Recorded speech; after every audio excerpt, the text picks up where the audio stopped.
Hello and welcome to DDOCast episode 620, recorded live on December 6th. I'm your host, Patrick.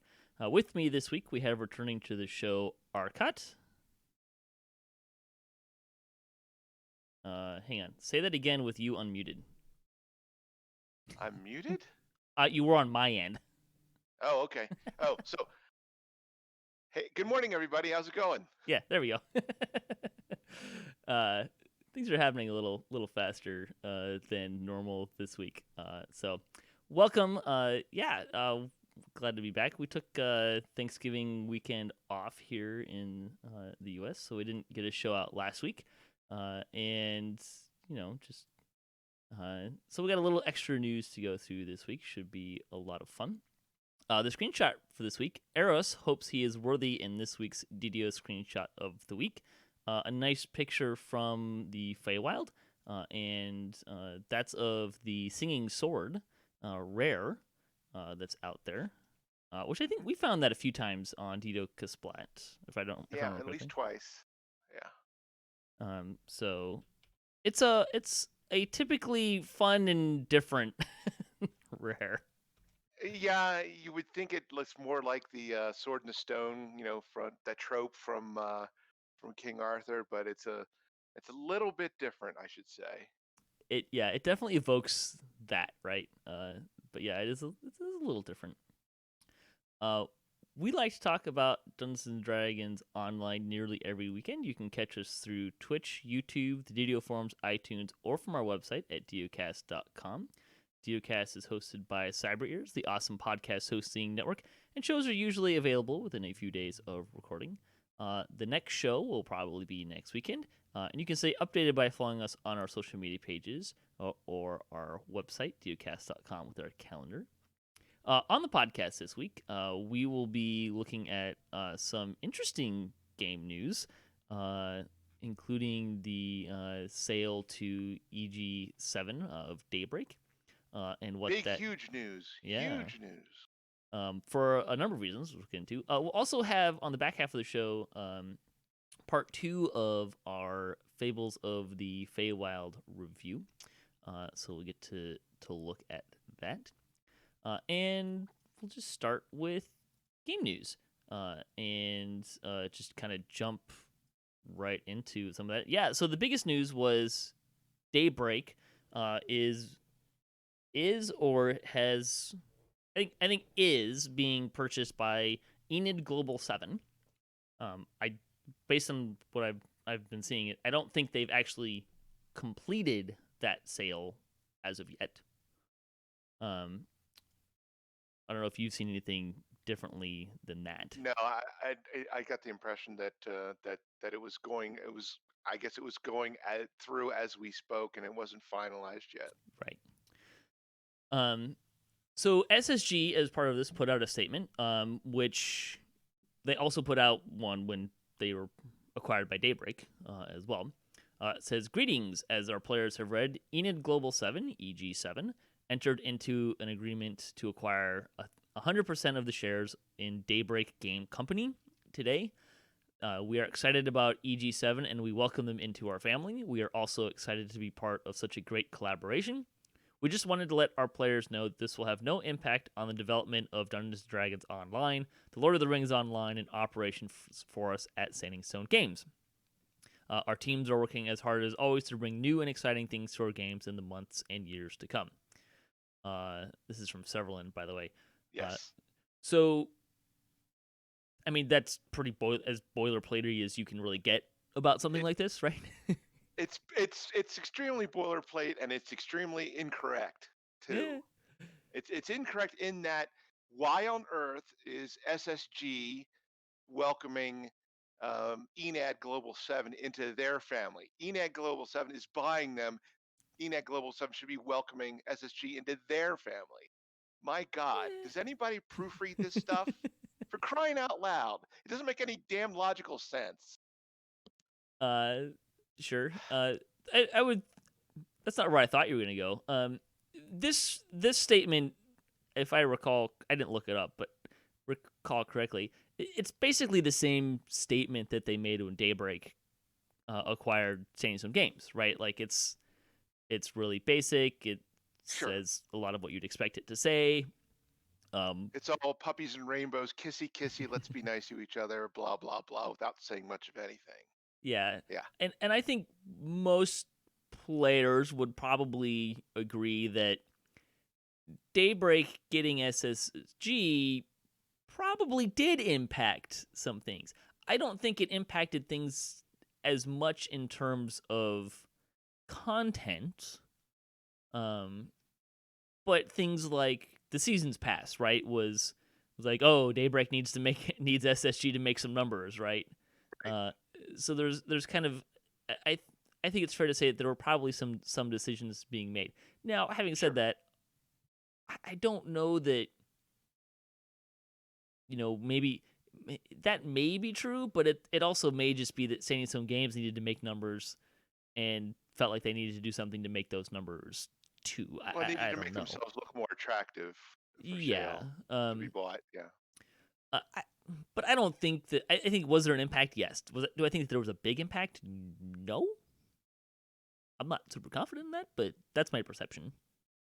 I think a lot of the monetization of things, probably, uh, well, granted that the store started long before, what do you call it, Daybreak was, Hmm. even probably even thought of, SSG or Turbine slash SSG. Might have even been before But Daybreak was a company, yeah, if we're so, honest. um, but I do think probably a lot of the decisions regarding monetization of the game and things in the game, um, you know, were driven by, requirements, put out or by Daybreak. So maybe a lot of things in the store, like Hmm. some of the new products, like the Tenters boxes and the so forth and so on.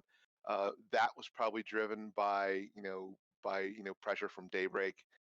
But as Just far to clarify, you're talking about in terms of, hey, we want you to meet these benchmarks, not Daybreak saying, hey, put out this specific item. No, yeah, exactly, Yeah. exactly. And it was SSG who said, "Oh, well, we can probably make money by by putting out this special item, or Wish these of these Inheritance. augments or whatever." Yeah, yeah, Sure.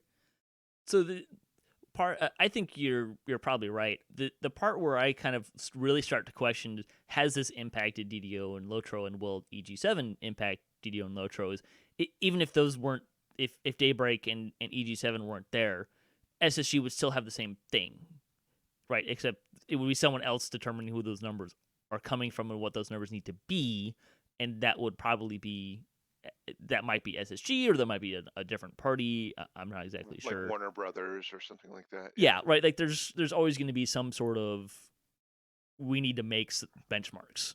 yes, Who determines those benchmarks is somewhat irrelevant to the fact that you have to make benchmarks and you have to meet those benchmarks financially. Uh, agreed. so is was Daybreak driving a lot of that? I mean, sure, but how much of that was SSG saying to Daybreak, when Daybreak bought them, that, hey, these are the numbers that we're meeting and we're gonna make, and Daybreak were like, oh, that's great. Can you make 2% more? We want you to make 2% more in exchange for the fact that we're now going to cover some of the. And like, if SSG was completely independent, to be honest, they would probably actually need to meet higher numbers, Yeah, because then if you think about what Daybreak or now EG7 can provide for them, are things like I believe HR, right? I believe was in no small part being run by Daybreak, right. which means SSG doesn't have to do that, right? So you get some resources in return and stuff like that. So Sure. it may have actually been needed to make higher numbers if outside of these things. Um. Anyways, let's continue on. Severlin continues. We've been encouraged by your support this year, and we're hard at work planning 2021 and beyond. We'll have a more forward-looking producer's letter in the new year. I believe Coco Mojobo actually committed to that being in January, by which I say that he said to blame him if it doesn't happen. Not that it would definitely happen. but he was going to work really hard to make sure it came out in January. Well, so what? We blame him. Who cares? What changes? I mean, Sure. I really Well, don't last care if year's it's was really late. Blind Coco or Severlin. I mean, Yeah, last year's was later than it oh yeah, it usually was like is. in So March or something, wasn't it? late February, mid February. Was I that don't it? remember. Okay. Man, yeah, February this year was so long ago.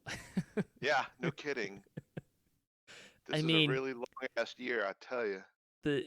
back then, things were looking really like it was going to be a great year, and no one had a concept of masks, and um, pandemics were this was a game, Mm-hmm. not life.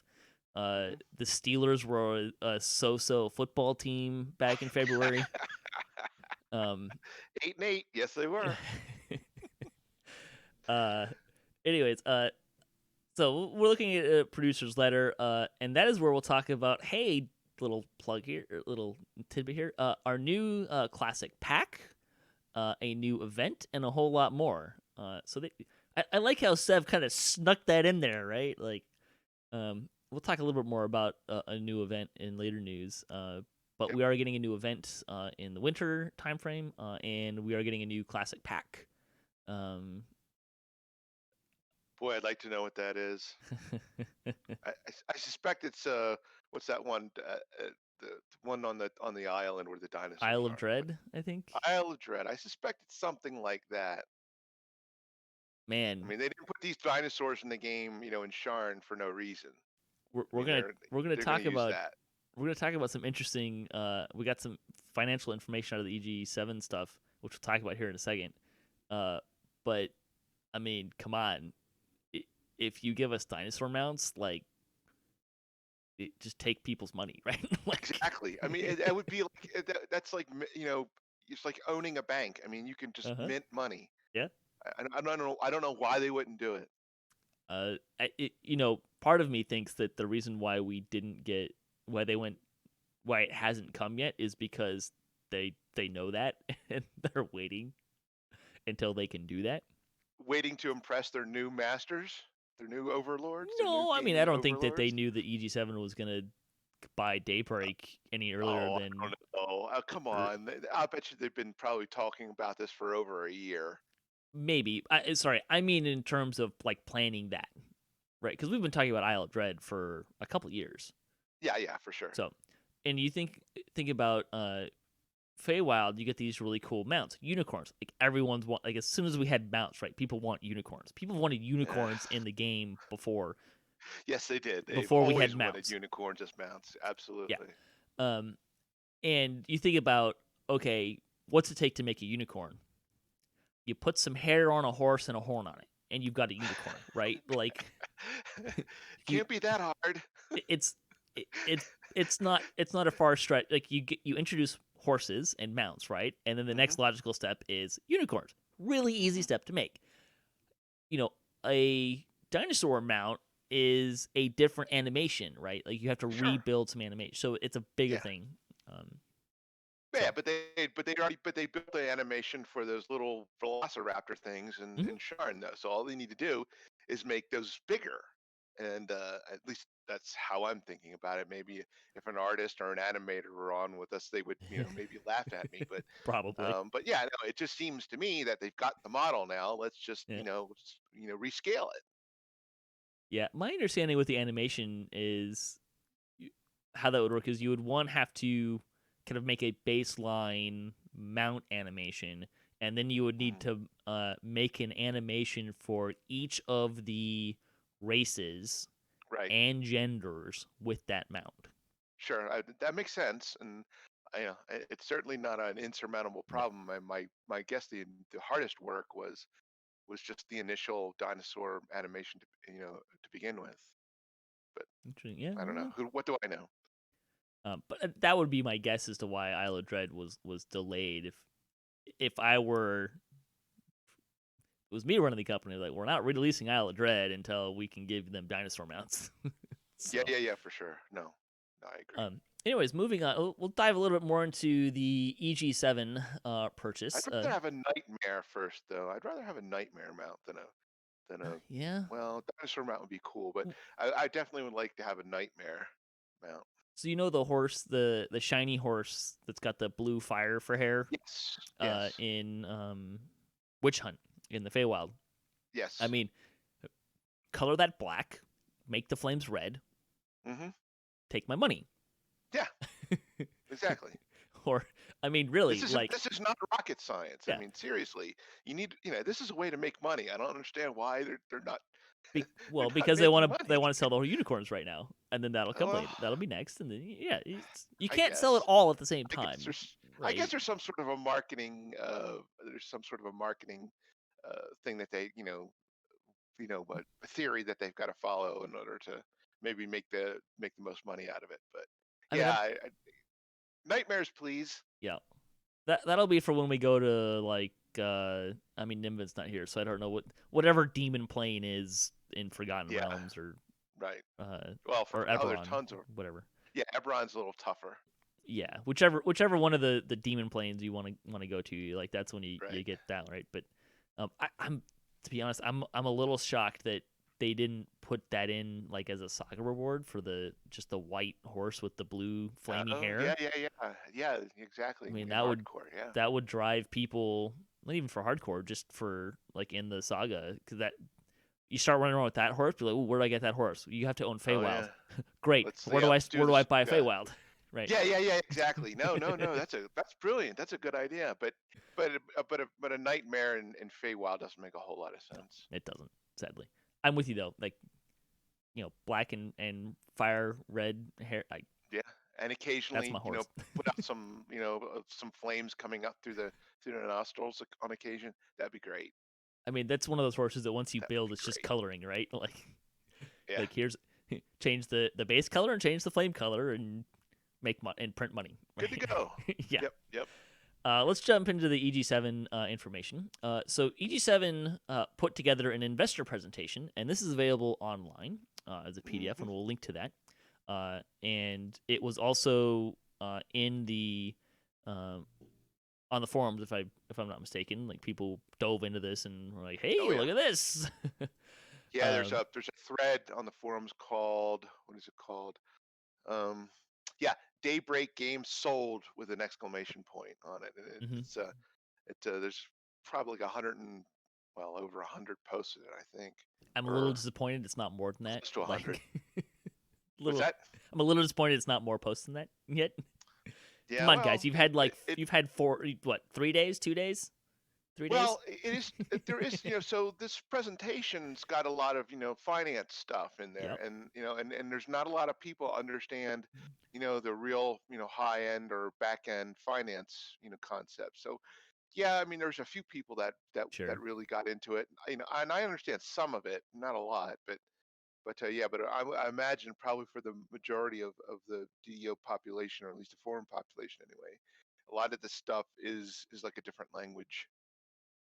Let's just confess that math is no longer a strong suit of people these Well, it's days. not as strong a suit as it should be. Yeah. That's for sure. But anyways, so we'll link to the presentation so you can go and look at this information yourself if you'd like to. Also, I want to point out that Axel on YouTube, and we'll link to this as well, has a 15-minute video where he goes over some of this stuff. So if you don't want to read and you don't want to try to interpret the numbers for yourself, which I would look at it, right? Like check sources as often as you can, especially today. Um, but this is also another resource for you, so you can backstop what we're going to talk about with Axel and the actual information where we're both getting this information from. Right. Oh, Um, Patrick, may I mhm. jump in real quick? Yes, absolutely. So there's in that thread that I mentioned, DDO has been sold! Exclamation mark. Mhm. Um, Daybreak has whatever. There is a link. There's a guy in there posted a link to an article, to a third party, and it's a guy who is in finance, um, went through the presentation and basically dumbed it down, Oh, great. made it much easier to understand, and I thought it was really helpful. It really helped me, to really put some of the pieces together. So I think it would be very helpful for anybody else who may not know what all the acronyms are and understand all the concepts. It still makes it very um, it makes the whole thing very accessible. So definitely check that out. Okay, great. Yeah, that's fantastic. Thanks. Um, all right. So, information. So DDO has uh, about 6 point.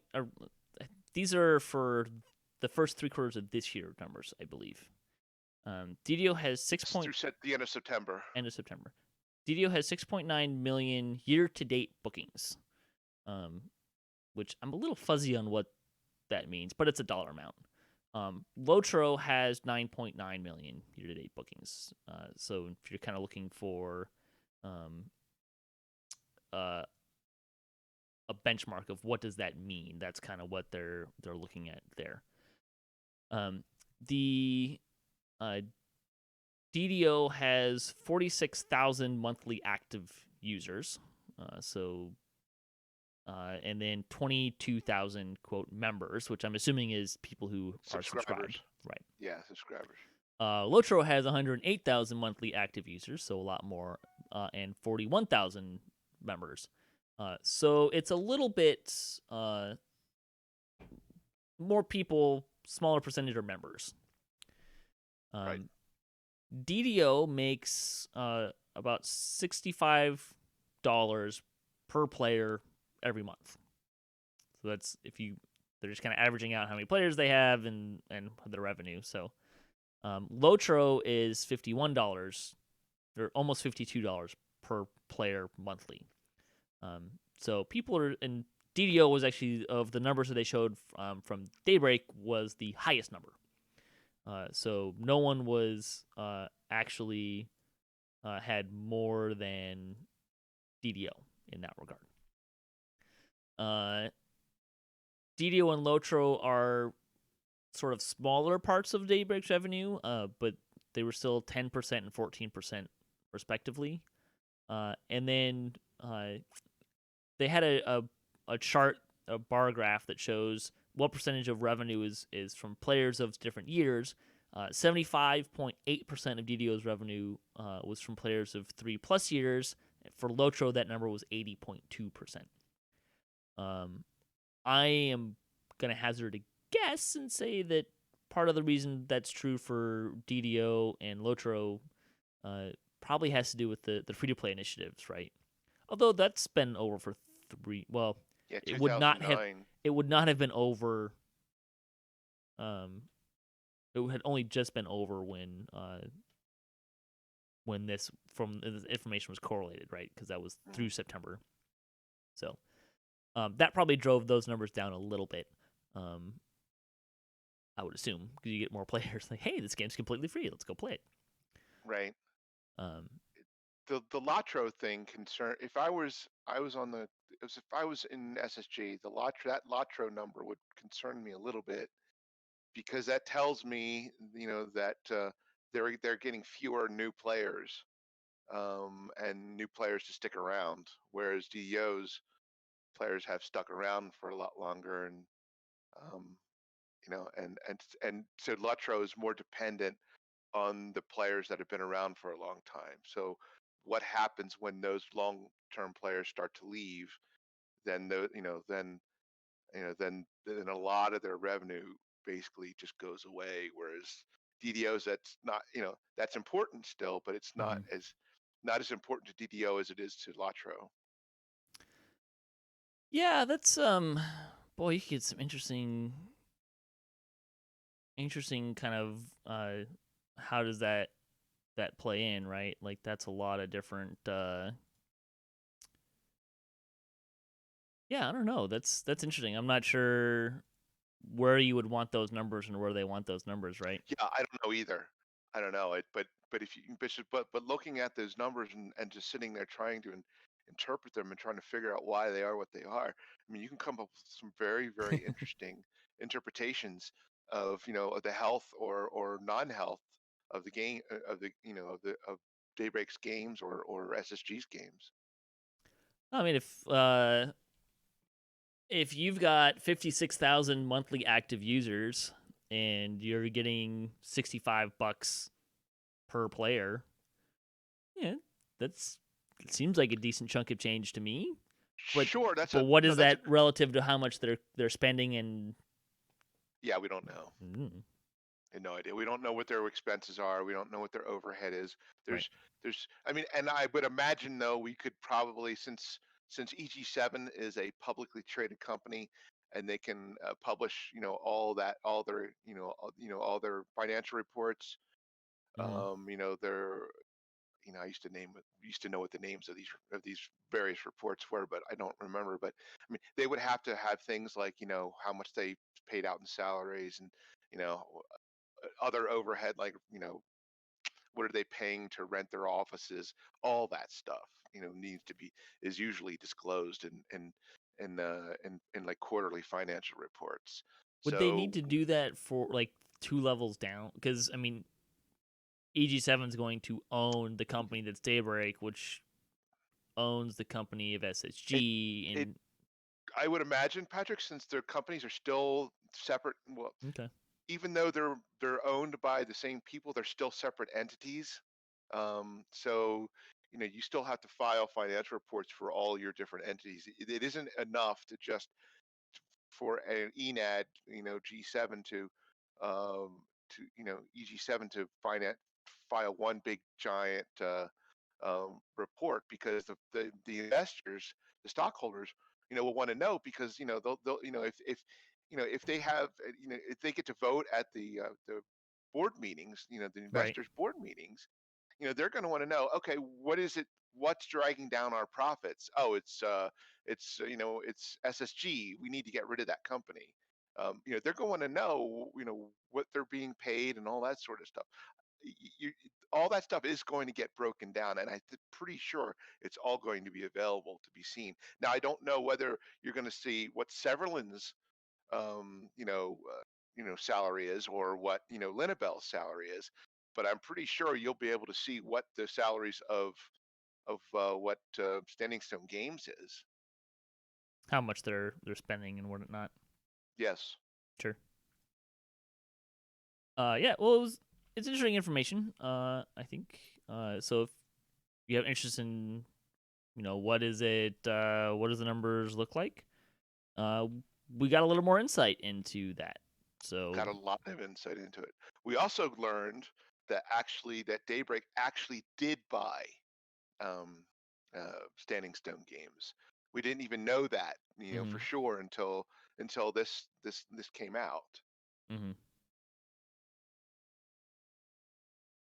Yeah. Just uh some quick math that I was just doing there. So if you take the 46,000 monthly active users and or the monthly active users times the dollars per player monthly, that would mean that DDO is earning almost $3 million a month, and Lotro is earning about $5.6 million a month. So put that together, you're $8.5 million a month. Pretty good, I think, right? Yeah, but I'm not sure how much of that is actually profit, though. Sure. I mean, what are they like? Again, what's all the overhead? What are they paying in Mm-hmm. licensing fees for the Mm-hmm. SQL server? I mean, there's all sorts of expenses that, Sure. that they've got to cover Yeah, for. So absolutely. All right, so there you go. There's the EG7 information. Uh, Probably won't see a lot of changes, but we'll see. I mean, I think it's good. The I company think it, is. I think it's good too, because I'm personally interested in the in finding Financial out the disclosures. information that's public, Hmm. the public disclosure stuff. So I think it's good from that perspective. I have no opinion on how it's going to actually affect The game. um, the game itself. I mean, I suppose it really all depends on the philosophy. So EG7 is a Swedish company. They're in Stockholm, Hmm. and so and I'm going to point this out on that thread that I mentioned a couple times earlier, that very different countries have, their businesses in these countries have different managing styles. For the example, in general, Eastern companies like Japanese and like the Japanese companies, they tend to invest for long-term profits. For for profits over the long run. So they, and American companies tend to look for short-term profits. So what's good for the bottom line. So that grab of what do you call it? Those the 2-year, um, whatever it was that whatever you called it. You mentioned it earlier, where they sold a 2-year membership, if, as it were, Oh, the season subscription. pass. The season's pass, yeah. So that was definitely geared towards let's get a lot of money now and make the bottom line look good. Whereas Mm-hmm. Eastern companies tend to like, invest for the long term, and these different philosophies definitely affect how the game will be, will be, will affect the health, will affect the game. I don't know if affect the health of the game, but it'll affect the game one way or the other. But I don't know how Nordic countries like Sweden, I don't know how they tend to look at business, how they invest, and how they, what sort of profits are they looking at? Is it long term? Is it short term? Is it something in between? The only thing I know is how they look at business, and how they and their philosophy of how to get their profits out to their investors. I think that's going to affect a lot of things, and I couldn't tell you exactly how it's going to affect SSG, but maybe they'll go ahead and employ more people, thinking that over the long term the profits will be able to pay for those salaries. Or are they just going to look to make a quick buck and then sell off the company, and then they Good might question. want to cut down some salaries and just get those immediate profits, and then sell it off. I don't know.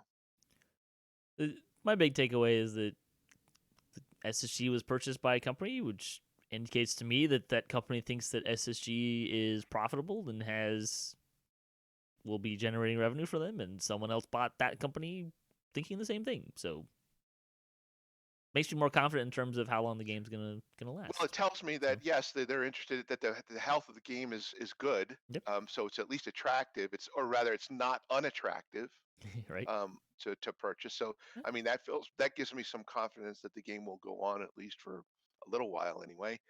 So that's good. Um, I just don't know what the long term outlook or consequences of this sale will be. Yeah, I've like just kind of glancing really fast through the numbers. I mean, it seems like uh, DDO is kind of it's on the lower end of what they have going on at Yeah. Daybreak, uh, Hmm. but is also making the most per player. Right. That's Um, definitely a plus. so it's overperforming its mean relative to the others. I think Yep. so. Yep. Um, that's So good, they and need to get it's more players. They need to get more players, and they'll make even more money. and yeah, and I mean in general, the games that they highlighted here have a what they call a stickiness. Um, a higher percentage of players playing for 3 or more years. DDO is third highest, behind EverQuest and then Lotro, which are Hmm. almost identical in that regard. Um, so, but DDO has a is also third highest in players that are less than 1 month for revenue for players less than 1 month. So, or I guess what they're calling bookings. That may just be interactions. I'm not entirely sure, but so cool. Anyways, we'll move on from that. We'll talk about Festival. The season of Festival is now underway. Copper, silver, and gold coins are appearing randomly in chests. Oh, Here's joy. the current schedule, and an important note about future events. The festival coins began appearing Thursday, December 3rd. The gesture will arrive December 9th, late morning Eastern. So whenever someone gets into the office to turn them on, the virtual office probably. Uh, Festival coins stop appearing Wednesday, January 6th, and the festival Jester will be available through Wednesday, January 13th. So probably that means actually that the coins will turn off January 7th, and the Jester will go away January 14th, or somewhere in that range. It's sometimes hard to tell what they mean by the language of. It will happen when someone rolls out of bed, gets their coffee, and their computer turned on, and does that action. Or will it be on? Flips the switch. Yeah. Will it be on? It says available through Wednesday, January 13th, which usually means it gets turned off on the 14th. Says coins stop appearing Wednesday, January 6th. Does that mean they'll turn them off that date or not? I don't know. Yep. Yeah. Other news. The Risia Ice Games at Midwinter Festival will be beginning Wednesday, December 9th. Will be late morning again Eastern, and will be available through Tuesday, January 5th. Early next year, they will be debuting a new winter event. This will be your last chance to take part in the Risia Ice Games at Midwinter Festival, called the DDO Winter Games. These events could return in some capacity in the future, but this will be your final opportunity to play them as part of a regular seasonal event. The rewards from these festivals will also be brought into the new winter event, minus the current recipes and related crafting ingredients, which will no longer be used. So we'll have more to say in the future, but they wanted to make sure that everyone got one last chance to run Reset and Midwinter Festival. So if you have recipes and motes of winter, spend them during this time frame. They will not be used in the future. That's what they're saying. I am not sad about this. This is easily my least favorite festival. Same here. It is very Mario, shall we say. Yes. Yes. And that tends to be a turn-on for a lot of people, to be honest. Yes. So, to the point where people learned how to hack the system and jump to grab the purple coin without having to run the stuff. And I don't even know how to begin to explain the half-pipe thing because I never figured that out. Right. Neither have I. Anyways, so last time to get the rewards and spend the ingredients. Sounds like maybe they'll bring it back in some capacity in the future, but not as a regular thing. Good riddance. Indeed. The bonus days through December 6th today, you get double daily dice XP. It still always bugs me how they read that. The sales rise again, 20% off of select reincarnation items, healing items, spell point potions, and quest elixirs through December 10th. You can also get a free Bell of Opening with the coupon code OpenBell. Please take note that the weekly coupon code is ubiquitously useful this week, so make sure you get that one. And then December deals. So week 1 brings you 35% off of Masterminds of Sharn in the DDO market. So you have to go online for that. This is interesting because this is the first time that because they have summer sales and December deals. This is, I think, the first time that they're having a sale in the market as part of that. So that's kind of interesting. The 50% off of Dragonborn and the Inquisitive Universal Enhancement Tree, and 75% off of Runes of Gianthold. So if you don't have Runes of Gianthold, that should be at the top of your list to buy right now. I think it's only Agreed. I think it's less than 300 points at 75% off. So go get that now. Also, this started last week as part of their kind of Black Friday, Cyber Monday sales. Through January 9th, 2021, you can get 50% off of Ravenloft, Shadowfell, and Menace to Underdark. And that's for all of their editions. These items will no longer be available after January 9th. New packages for the older expansions will be available at a future date, but may not include the exact same bonus items. So, this is the final opportunity to get these specific packages with their listed bonus items. I do not know if that's also true of Sharn, but it may be. So if you want those packages, You need to get them before January 9th. How long they will be unavailable to be purchased, I don't know. I got the impression, Patrick, that they're still going to be available to be purchased, but they just won't have the extra, items that come with them. So that's my guess. here, let me parse a little bit of things here. You can buy this content in the in-game store. We're only talking about the marketplace. So as far as I know, the store is not changing. It's the marketplace that is. It says new packages for the older expansions will be available at a future date. So, these packages will no longer be available January 9th. They have not said when the new packages will be available. I'm gonna guess there's gonna be at least a week, maybe as much as a month, or even I don't know, 2 months maybe. Hopefully not that long. I don't know. But it sounds like there's going to be a window where you will not be able to buy them in the market. Okay. And then when they do come back, their packaging may be different. That could mean price. That could mean some of the. They're pretty clearly saying that some of those items will probably not be included. So if you want to get them with that stuff, now's the time. That's kind of the big thing on the big E on the chart there. If you want what's in those packages, get them now. Yeah, and it's nice to discount 50% off. So.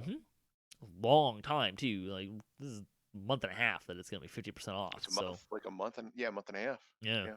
So, yeehaw, go get those. All right, community news. The 404th Chronicle. This was from the week before Thanksgiving. So this is 3 weeks ago now. Oh man.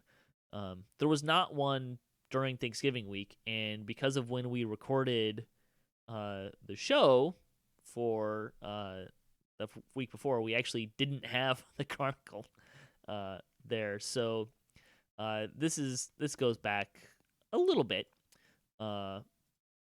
as can happen. Strimtom creates an Eldritch Knight sorcerer. You can find what he's calling the Heroic Crusher. Samius Gurobo created a Howler clone build for Shifter Lives. Interesting. Axel continues the music covers, so you can listen to Tavern Theme 4. That's him playing the guitar, the theme song on the guitar. The comment, are you willing to let your character die in order to open a chest? I feel like my answer has to be yes, because I've been pushing for the Mimic Hunt to be a static thing on a hardcore season. Ooh. So clearly my answer is yes. Well, if I did play hardcore, my answer would be no, not on hardcore. Absolutely not. Yeah, I wouldn't imagine that would be a very popular hardcore season. It's funny you should say that, because so that was my answer in the thread here, in the Chronicle thread, and not immediately after I said that, somebody decides, there's always got to be these contrarian people, no matter where you go, whether it's on the forums or anywhere else. But somebody just said, well, but I've done it on hardcore. I'm like, you what? Why would you do that? So there are mimics that you could open, I guess. But if every chest had a potential to be a mimic, whoo, Dougie. Yeah.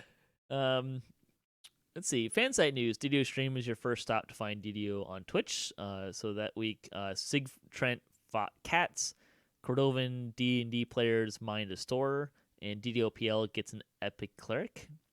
Also on Twitch, Brackert does epic questing on Kenneth, Ogre on Fire has a DDO day, and Not Psycho scoffs at a first life. And on YouTube, Mr. Delightful enters a mine, Rob T in BC finds a ride, and Voodoo Spice takes a first look at the Thorn Ring. Let's see. The Wish of Shifter Memories is now available in the store as well, so if you've been looking for that, you can get that now. Let's see. The 405th Chronicle, that's the one from this week. Festival has begun, and the DDO Winter Games approach. We talked about that. Hey, nominate a player. If you want to nominate a player for the Chronicle, you can email contact@standingstonegames.com with the subject line Player Spotlight.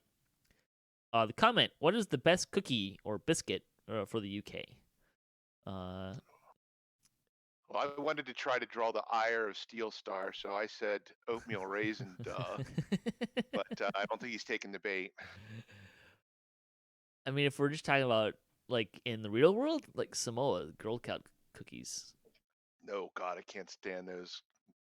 That's a cookie that you either really like or really don't. Coconut really turns me off. I just cannot stand You know, anything with I am not coconut in it. a huge fan of coconut in general, but there's a couple of places that I really love coconut, and Samoa's is one of them. Okay. I'm not. Well, if we're gonna talk about it's Girl Scout cookies. Thin Mints would be my favorite. Yeah, sure, it's a good one as well. I mean, it's just best cookie, right? I mean, Yeah, look, yeah. you put a box of Samoas in front of me, and the box is going to magically disappear, and that doesn't happen with me with any other cookies. Right.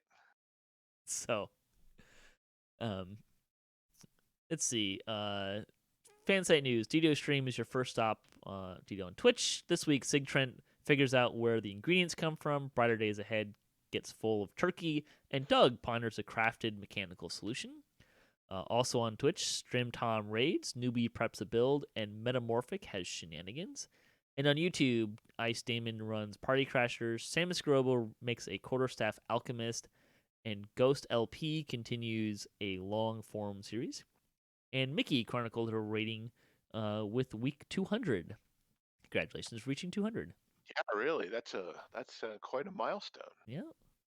You figure that's at least 4 years, right? Because you're never going to hit. Assuming they do it every week, yeah. Well, I'm assuming you miss at least a couple weeks a year, so. Sure. But that's that's still mm-hmm. to actually do anything regularly on a weekly basis, as you well know, sometimes it's challenging. Yeah, it's true.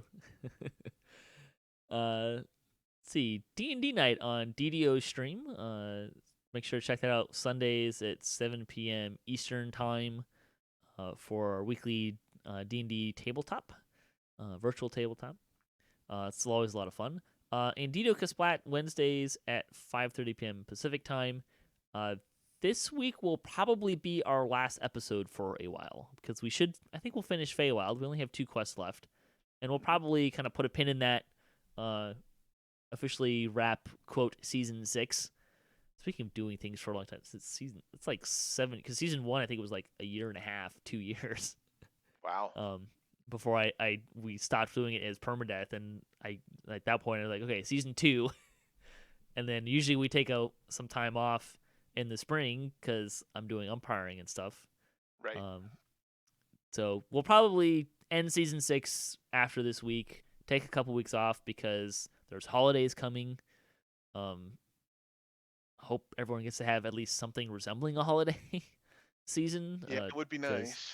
It's not looking super great in that regard. Please stay safe as you're doing that for holidays, of course. But we'll probably come back mid-January, maybe? I don't know. We'll figure it out. But just know that DDOCast will be on hold. Probably take a break for a little while after this week. All right, so that'll wrap up the show this week. Anything you want to plug, sir?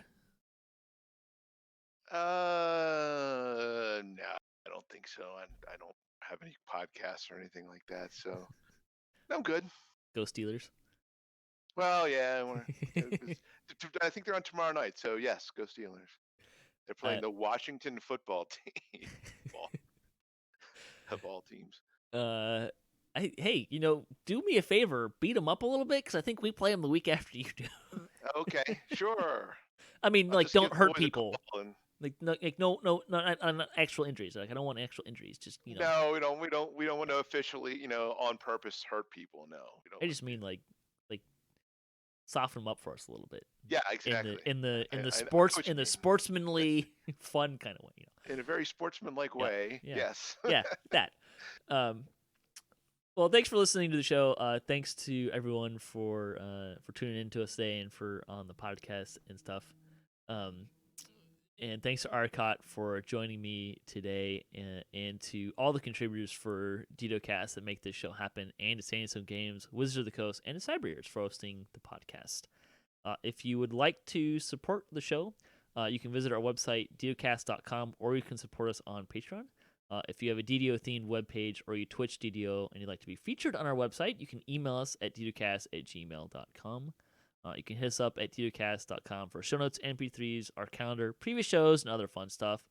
And hey, if you want to be a part of the show, if you want to comment on this episode, a question, ask us a question you'd like to hear us answer, or a topic you'd like to hear us discuss, or you just want to say hi, leave a comment or email us at ddocast@gmail.com. And we really appreciate that. Like, we got Samiku Gregorian says he must be crazy because he likes the Steelers and the Ravens in the chat. On the live chat. Oh, that is crazy. Right? That's insane. That's a strange dichotomy. Yeah. Although it would be more strange if it was the Steelers and Bengals, I think. Yes. But that's still kind of up there. Yes. So. Well, same division, so yeah. I mean, who do you root? Who does he root for when the Steelers play or when the Ravens play the Steelers? Who does you root for? Good question. We are so off topic here, but I always find it kind of funny when you've got kids on opposite sides of the ball playing against each other, and you see mom and dad, and there's things like where they've got like one of each jersey, and they like switch halfway through the game or something. Yes. I've always thought, like, if that was ever me, I'd show up with a hat for each team. And depending on the start of the game, like whoever had the ball, maybe I'd go for that, right? And then I'd just I'd wear whichever team was winning. and then if the kid complained, it'd be like, well, your team wasn't winning. If you want me to root for your team, do better, right? That's some right. tough love. Yeah. That's exactly. we like to support the idea of competition, and winning actually is a thing. Yeah. Yeah. Anyways, you can find us on social media and follow us for latest cast updates at DDOCast on Twitter. If you enjoyed Arkat and me talking football, check out DDOCast Splat, because we usually work football in most weeks. Football and many other things. And many other things, movies, fashion, cosmetic fashion a little bit now. You guys tend to work in the fashion stuff. I tend to poo-poo it. Well, that's okay. Half the group kind of tunes out when we start talking about football too. So well, that's true. It goes both ways. Yeah. Anyways, that'll do it for this week. So may all your attack rolls be crits, all your chest level appropriate. Have fun, and don't forget to gather from us safely.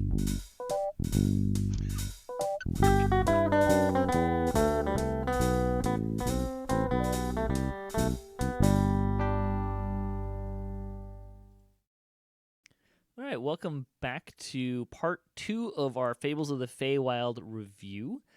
I am your host, Patrick. Again, joining me this week, we have a nice big group of folks, and we'll start by saying hi to Nimvind, who may be playing with his microphone. We have Samius Gurobo. Hopefully that's better. Sorry about that. Say hi, Samius. Oh, hey, you know what's wrong? Here, this will be better. I'll unmute me for them. So we have Nimvind Singer. Merry Nimbus. We have Samius Gurobo. Greetings and salutations. We have Strimtom. Good morning. And we have Voodoo Spice. Hey, everyone. And we're going to keep talking about Fables of the Feywild. We talked about the quests, the storylines, some of the mechanics stuff last time. And where I think we'd like to start off this time, let's jump in by talking about the wilderness area. How did you guys find the wilderness area? It was beautiful. Mm-hmm. I mean, right away, to me, that was definitely one of the highlights of the whole thing, is the wilderness area is really beautiful. Yeah, I really like it. We're going to talk about aesthetics, I think, later. I mean, you can kind of bleed into now, too. Well, I just thought that everything was a little bit too blue-green. You know, I wanted to walk into Oz like had that moment where I stepped out of the black and white house and into like this vibrant Oz, and everything seems really blue and green, and I'm not crazy about that. In fact, even right into the town, the Wynwood Hall, kind of almost it's so blue green that it kind of reminds me of House Caneth. Interesting. But I it's see what you're beautiful. saying. It's a beautiful wilderness area, and wow, the pixie tree was really cool. I wanted to see that come alive a little bit more. I thought the Ice Mountain area was gorgeous. I really like the wilderness overall.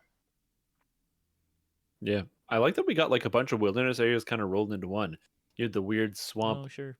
beautiful grasslands, and then in between those two, you had that entire pixie village, which was just a delight to run around and explore in. And then you had the big area up north with all the snow and stuff. It felt like it was the right amount of diversity that you'd see in a place like this, where it's almost like three borders coming, like crossing each other.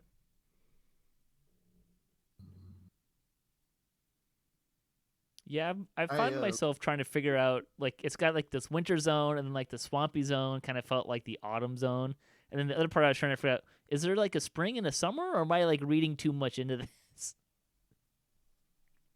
I feel like you're overreading there. Probably. Yeah.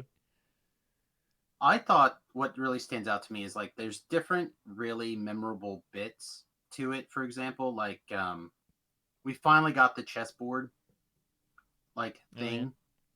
I would like to see something happen with that in the future. Some sort of like not an encounter specifically, but like a mini game or a mini quest or something. I think would be really fun to put in there. I think like the giant tree village area again, kind of memorable, stands out like these moments. But I have to say, I love that little owl. Follow me, and then he just like walks away, and it's like okay, and then he doesn't want to talk to you anymore. Yeah. But I did see in the chat earlier, and I apologize, I don't know who was saying it, but I thought this was definitely a bit of a for me. Was that the way the quests are kind of spread out across the landscape is great from a like a storyline perspective and a feel perspective, but from a game mechanics standpoint, if you're following the quest arc, you end up like running all over the place in like this really jaggedy, backtracky pattern, which is not super great. I have seen some people say, "Hey, we need to have teleporters out there." I don't know if the explore area is really that big, but maybe like I could see something like the Stormhorns, where you have like waypoints in the like in the swampy area and in the snowy area. I think that could maybe be a good split of the difference, maybe. Yeah, That's a long run to that snowy area, and you got to do it 3 different times. Yeah. And use the same entrance for one quest twice. On the flip side, though, one of the we didn't really talk about this when we were talking about the quests and the storyline. You can pick all of the quests up. Like there's no they're not linked in chain and flagging or anything, which is very different than how like previous iterations have. Usually there's like one, like there's a couple quests that gate other quests. You can pick all of the Feywild quests up and run them in whatever order you want, which from a storyline perspective is a little weird for some of them. But if you just want to like go and play the game, and like it does kind of, I think, take away some of that about how the quests are spread out, because you can just kind of run them in whatever order you wish and make it more smooth and streamlined. Like you can just run up to that snowy area once and do all 3 of the quests at the same time, for example. yeah. I much prefer it to Sharn, where you run into the whole problem of, oh, I forgot to do Sharn on this character, or someone joins and they go, I didn't. You're on Red Rain because you just finished the first quest, and someone goes, I didn't do the first one, so they have to skip out on the whole thing. Whereas now in Feywild, you just say, we're doing Feywild, and anybody can come join you in whatever quest, and they can get their own end reward. So if you've already run it one time, and you yourself has gotten your own experience with the story and your own experience with the quest, you can just late join anybody all the time, and it's the greatest. Yeah. I do find traveling kind of annoying. It's not I mean, it's a big explorer zone, right? But it's not Ravenloft big. It's which is huge, right? We basically had a teleporter for every quest there, but the quest layouts are not linear. Like you can't. It's not like you go through a clockwork or a counter clockwork loop through the thing. It's like this one's here, this one's there, but then you go back here, and then you go back here, and then this one's there, and but it lets us use horses, which is something that they just came out with. I see what they're doing here. They're like, hey, now you got horses, now you got an excuse to use them, besides going to Chains of Flame. Like we have you have an issue, we have features to make it easy. Utilize them for once. You know what I mean? Like we stop complaining, we have answers. And I'm like, okay, but still, come on. Like it's kind of annoying. And if it is what it is. I mean, but like you're allowed to do them in whatever order you want, right? Right. Like you can't just do it in a big clockwise circle. Like if you want to do them one by one and follow the story, it kind of makes sense that you go back to the Frost Prince for the second time to call in the favor that you got in the previous quest, right? Or some of those things. The fact that it just happens to be in the area, but you didn't know you were supposed to go there. Like the fact that the Baroness doesn't know where her husband is, and you find the answer later after you finish the first chunk. So I definitely see where you're coming from, that it can be kind of annoying to go to each of these places more than once, but they kind of only make you go to each place twice. Like the part 1 takes you to the summer area, or like the regular forest, the winter zone, and the swamp zone. And then when you do the second chain, you go back to the winter zone and back to the swamp zone a second time to do those quests. Oh yeah, it definitely makes sense. It's just not convenient. Oh yeah, for sure. I think my favorite thing that happens in the entire adventure zone is when you finally meet the Prince of Frost and to do immortality lesson, and he's supposed to let you into the final quest. And when you talk to him, it creates the I didn't think they were going to do it, but it animates the whole ice stairs being made up to the castle. And that's one of the coolest visuals in the whole game. Except I wanted to actually climb them. Well, It was so cool. No, when you But it would have been a nice touch to actually be able to climb them. I realize, it's just a flavor thing, but that would have been a nice touch. Yeah. Although I shudder to think what it would be like if you were trying to climb them and then you fell off of the stairs. Would you just have to go back and try to climb them back up and like? What if the ice stairs were actually slippery like ice and you had to have freedom of movement to even climb them? Oh boy. I actually jumped into it and fell off. So did I. Yeah. So there's some. I think if the area was any bigger, maybe it would become more of an issue for me. But it's what, maybe Borderlands sized, maybe even a little smaller. No, it feels Yeah, bigger that than was that based to on- me. Does it? The world builder said it was around the size of Borderlands. Yeah, maybe it's the fact that you're running, like you're at one corner and you go all the way to their other Yeah. end. I feel like it's a little bit far, and I would like to have, once you've unlocked a place, kind of like Giant Hold, where you could port to the an area around the cold area. Yeah, You that's could what I would teleport like. around to the tree, a village area. Mhm. Like just something to shave a little bit of the running off, but I also haven't gotten into the gear to the point that everybody else on the server seems to have, where they're hunting these Fey Twisted chests and everything else. So It's only the size of Borderlands. I'm surprised about that. It seems a little bit bigger to me, but I guess Well, I it's think just the way it's laid out. The perception with Borderlands is probably skewed for a lot of people though, because all of the quests in Borderlands are in this one corner of Borderlands, whereas here they're spread out across the map. right, and it's the castle, or from where the point where you teleport in would be at basically one corner, Mm-hmm.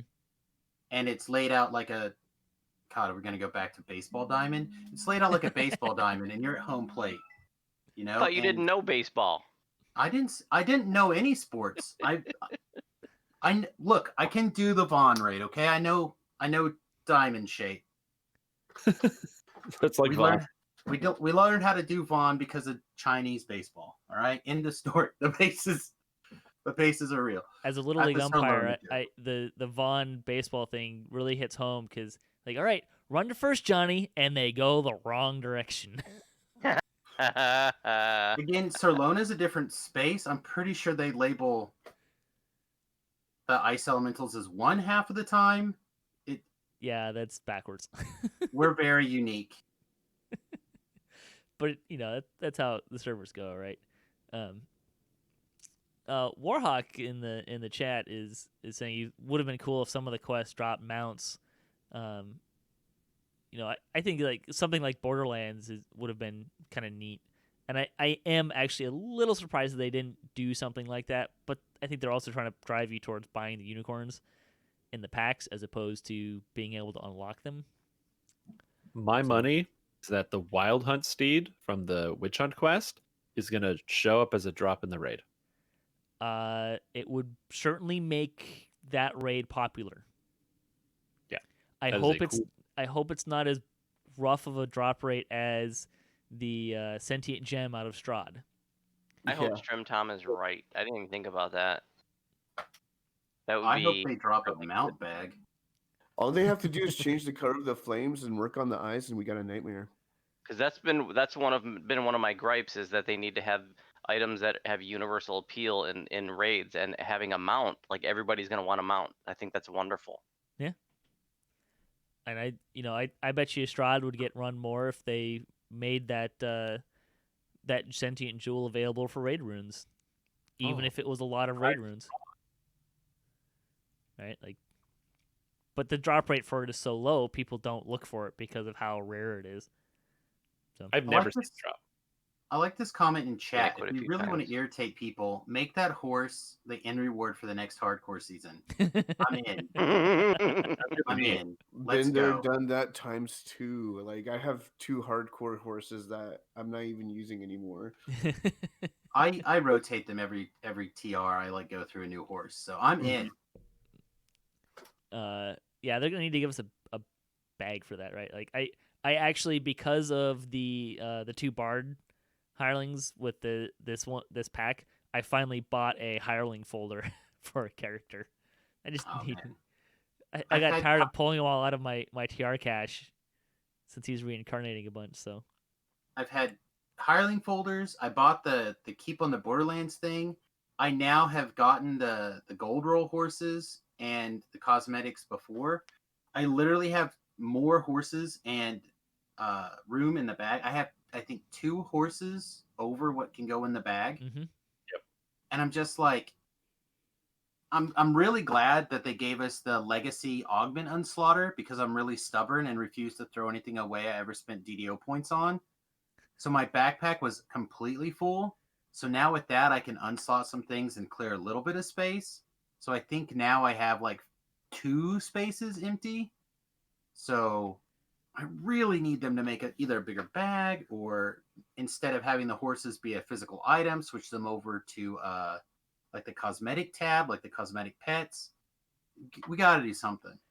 Yeah, just put it in. That would work really well for cosmetics in general. Like if they would. did that and just said here, like a separate tab like the pets, and said, okay, here, pick your like it just went into that pile. I bet that would be huge for people. I think the issue with mounts is that they hadn't created a new thing to flood the market with. So we're just gonna keep on getting mounts until the animator makes a new thing like wingbacks or something like that. Well, they just need more time to develop. They found a new area that they can finally like get some stuff going. I'm ready for the mounts to like really go crazy, but I don't want to sidetrack too hard. Never mind. Yep.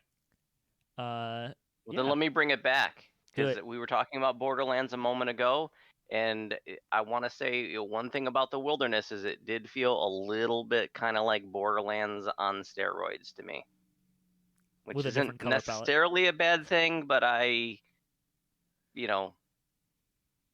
wanted something probably a little more distinct.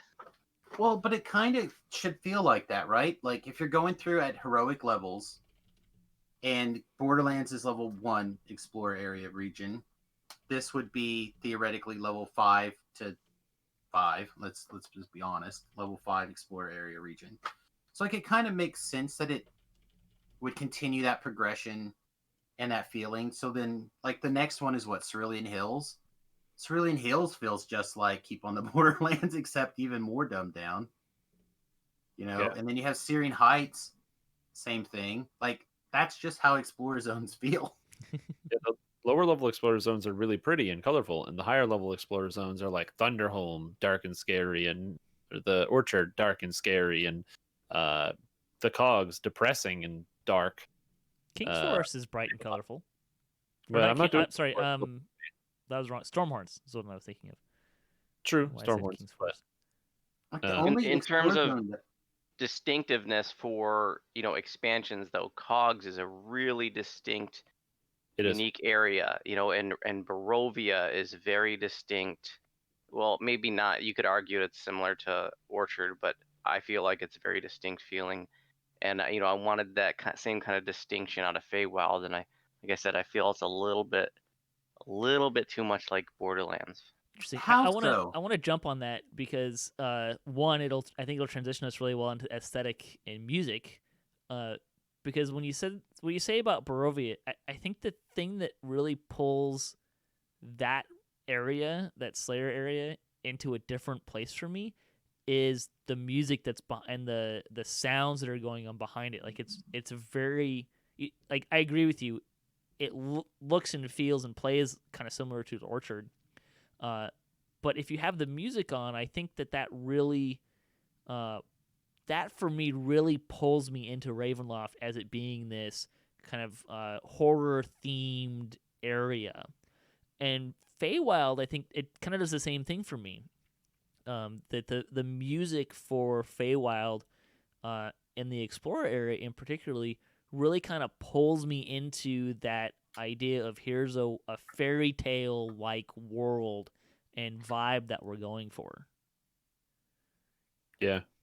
The that, and also I feel like even when we talk about like a visual level, I do agree that it's largely like a forest and what have you, but it's so overly bright and overly colorful. It kind of has its own style to the entire area.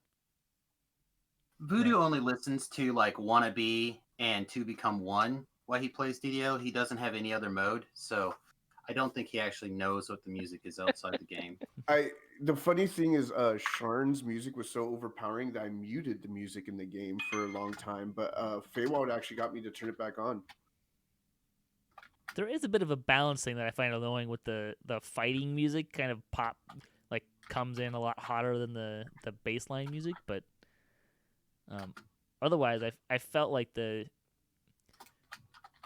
really noticed it. Like I said, in Ravenloft, I didn't have the same sense in Sharn, but it's back for me in Feywild. Of the music really helps set a lot of that vibe for me. Yeah. The only place it did that for me in Sharn was like the film, the noir kind of detective-y music. Other than that, it didn't really pull me into a place and a feeling, right? Sharn in particular puts me right into irritation. Yep. Like it's good music, but and this is a problem I have with DDO in general. Their volume normalization stuff is out of whack. Yep. Yes. I don't know if I noticed it as much in the Feywild. Like nothing irritated me about the music in Feywild like it does in Sharn. So maybe that's part of the reason why it didn't like come out to me like it does in some of the other areas in DDO. Maybe they did a much better job with it. So to me, the music kind of faded back into the background. It set the tone nicely, but not enough where I would be like, have that reaction to put it in my forefront. Not like specifically Sharn. Ravenloft has a couple of moments like that I would say it brought itself to my foreground, but Feywild does a nice job of staying, I think, setting the mood, but not pulling it out there. So I notice it, which is a tough act to balance, actually. Mm-hmm. it's an important note that the music that's been added for Feywild was done by Bill Champagne, who's been doing uh, a lot of the music for like the better part of a year for the Lord of the Rings Online, and that game has like the best MMO music. It's got so like it's not overpowering or loud, and it's always like it feels right in the situation. And I think that if they're planning on sticking this route and having similar themed music, I think it's a very, very good choice. Because I think he did a great job overall. Save that for Lacho Cast. I think they are making intentional choices with the soundtrack though of trying to use it as a tool to kind of bring you in. Yep. And I think It feels even, like it has become important to somebody there who makes decisions. yeah. Well, it's is- just it's but noticeable. compare Sharn and Feywild. When you walk into Feywild, you go into the adventure zone, and it's this like beautiful harp that starts playing, and it's really soothing, and you're just kind of like walking around. And then you get up to the satyrs, they're like playing their little song, and that kind of takes over, and it's really nice. Compared to Sharn, where you get to the Sharn docks, and then the entire orchestra, all the horns get ready, they go right into the microphone and they blow at full blast, and you have to like take off your headset, and you're in shock. Because Yeah, my music volume slider was always at a 1, so like the music was ambiance, right? Sharn, even when the music slider is at a 1, is louder than the DM volume on 4. Yeah, I hear you there. I was thinking though, like when I think about like the difference between the Ravenloft soundtrack and the Feywild soundtrack, the Ravenloft, it's really about that, like the background noises as less as like like music. It's more about like the atmospheric kind of stuff that's going on, the sounds, if you will. Feywild is very much the music and not that ambient sounds for me. But let's talk about monsters, because we got a bunch of new monsters or reskinned monsters. How did you guys feel about the monsters and interacting with them? I love what we got. I like the interactions. I like that. I like their AI. How different they are. Like displacers are very ranged, like and all that. Well, I mean, they go up to you, but they have a ranged tentacle attack. They're not really up in your face.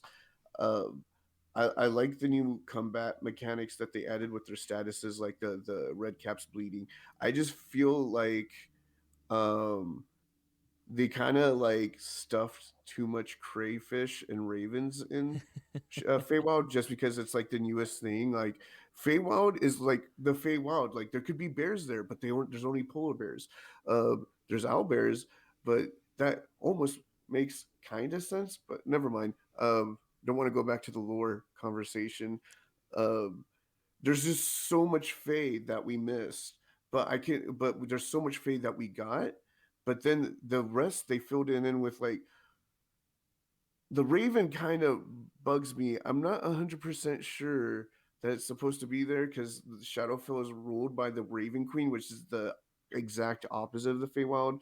But that's just a whole new. I keep on going back to lore. I love the monsters that we got. I just felt like the scope of monsters that are there is very interesting and small. I would have liked to seen like one more like sort of a classic pen and paper monster. I thought Displacer Beast was definitely the highlight for me. That was so cool. That's a classic pen and paper monster. The Fomorians were cool.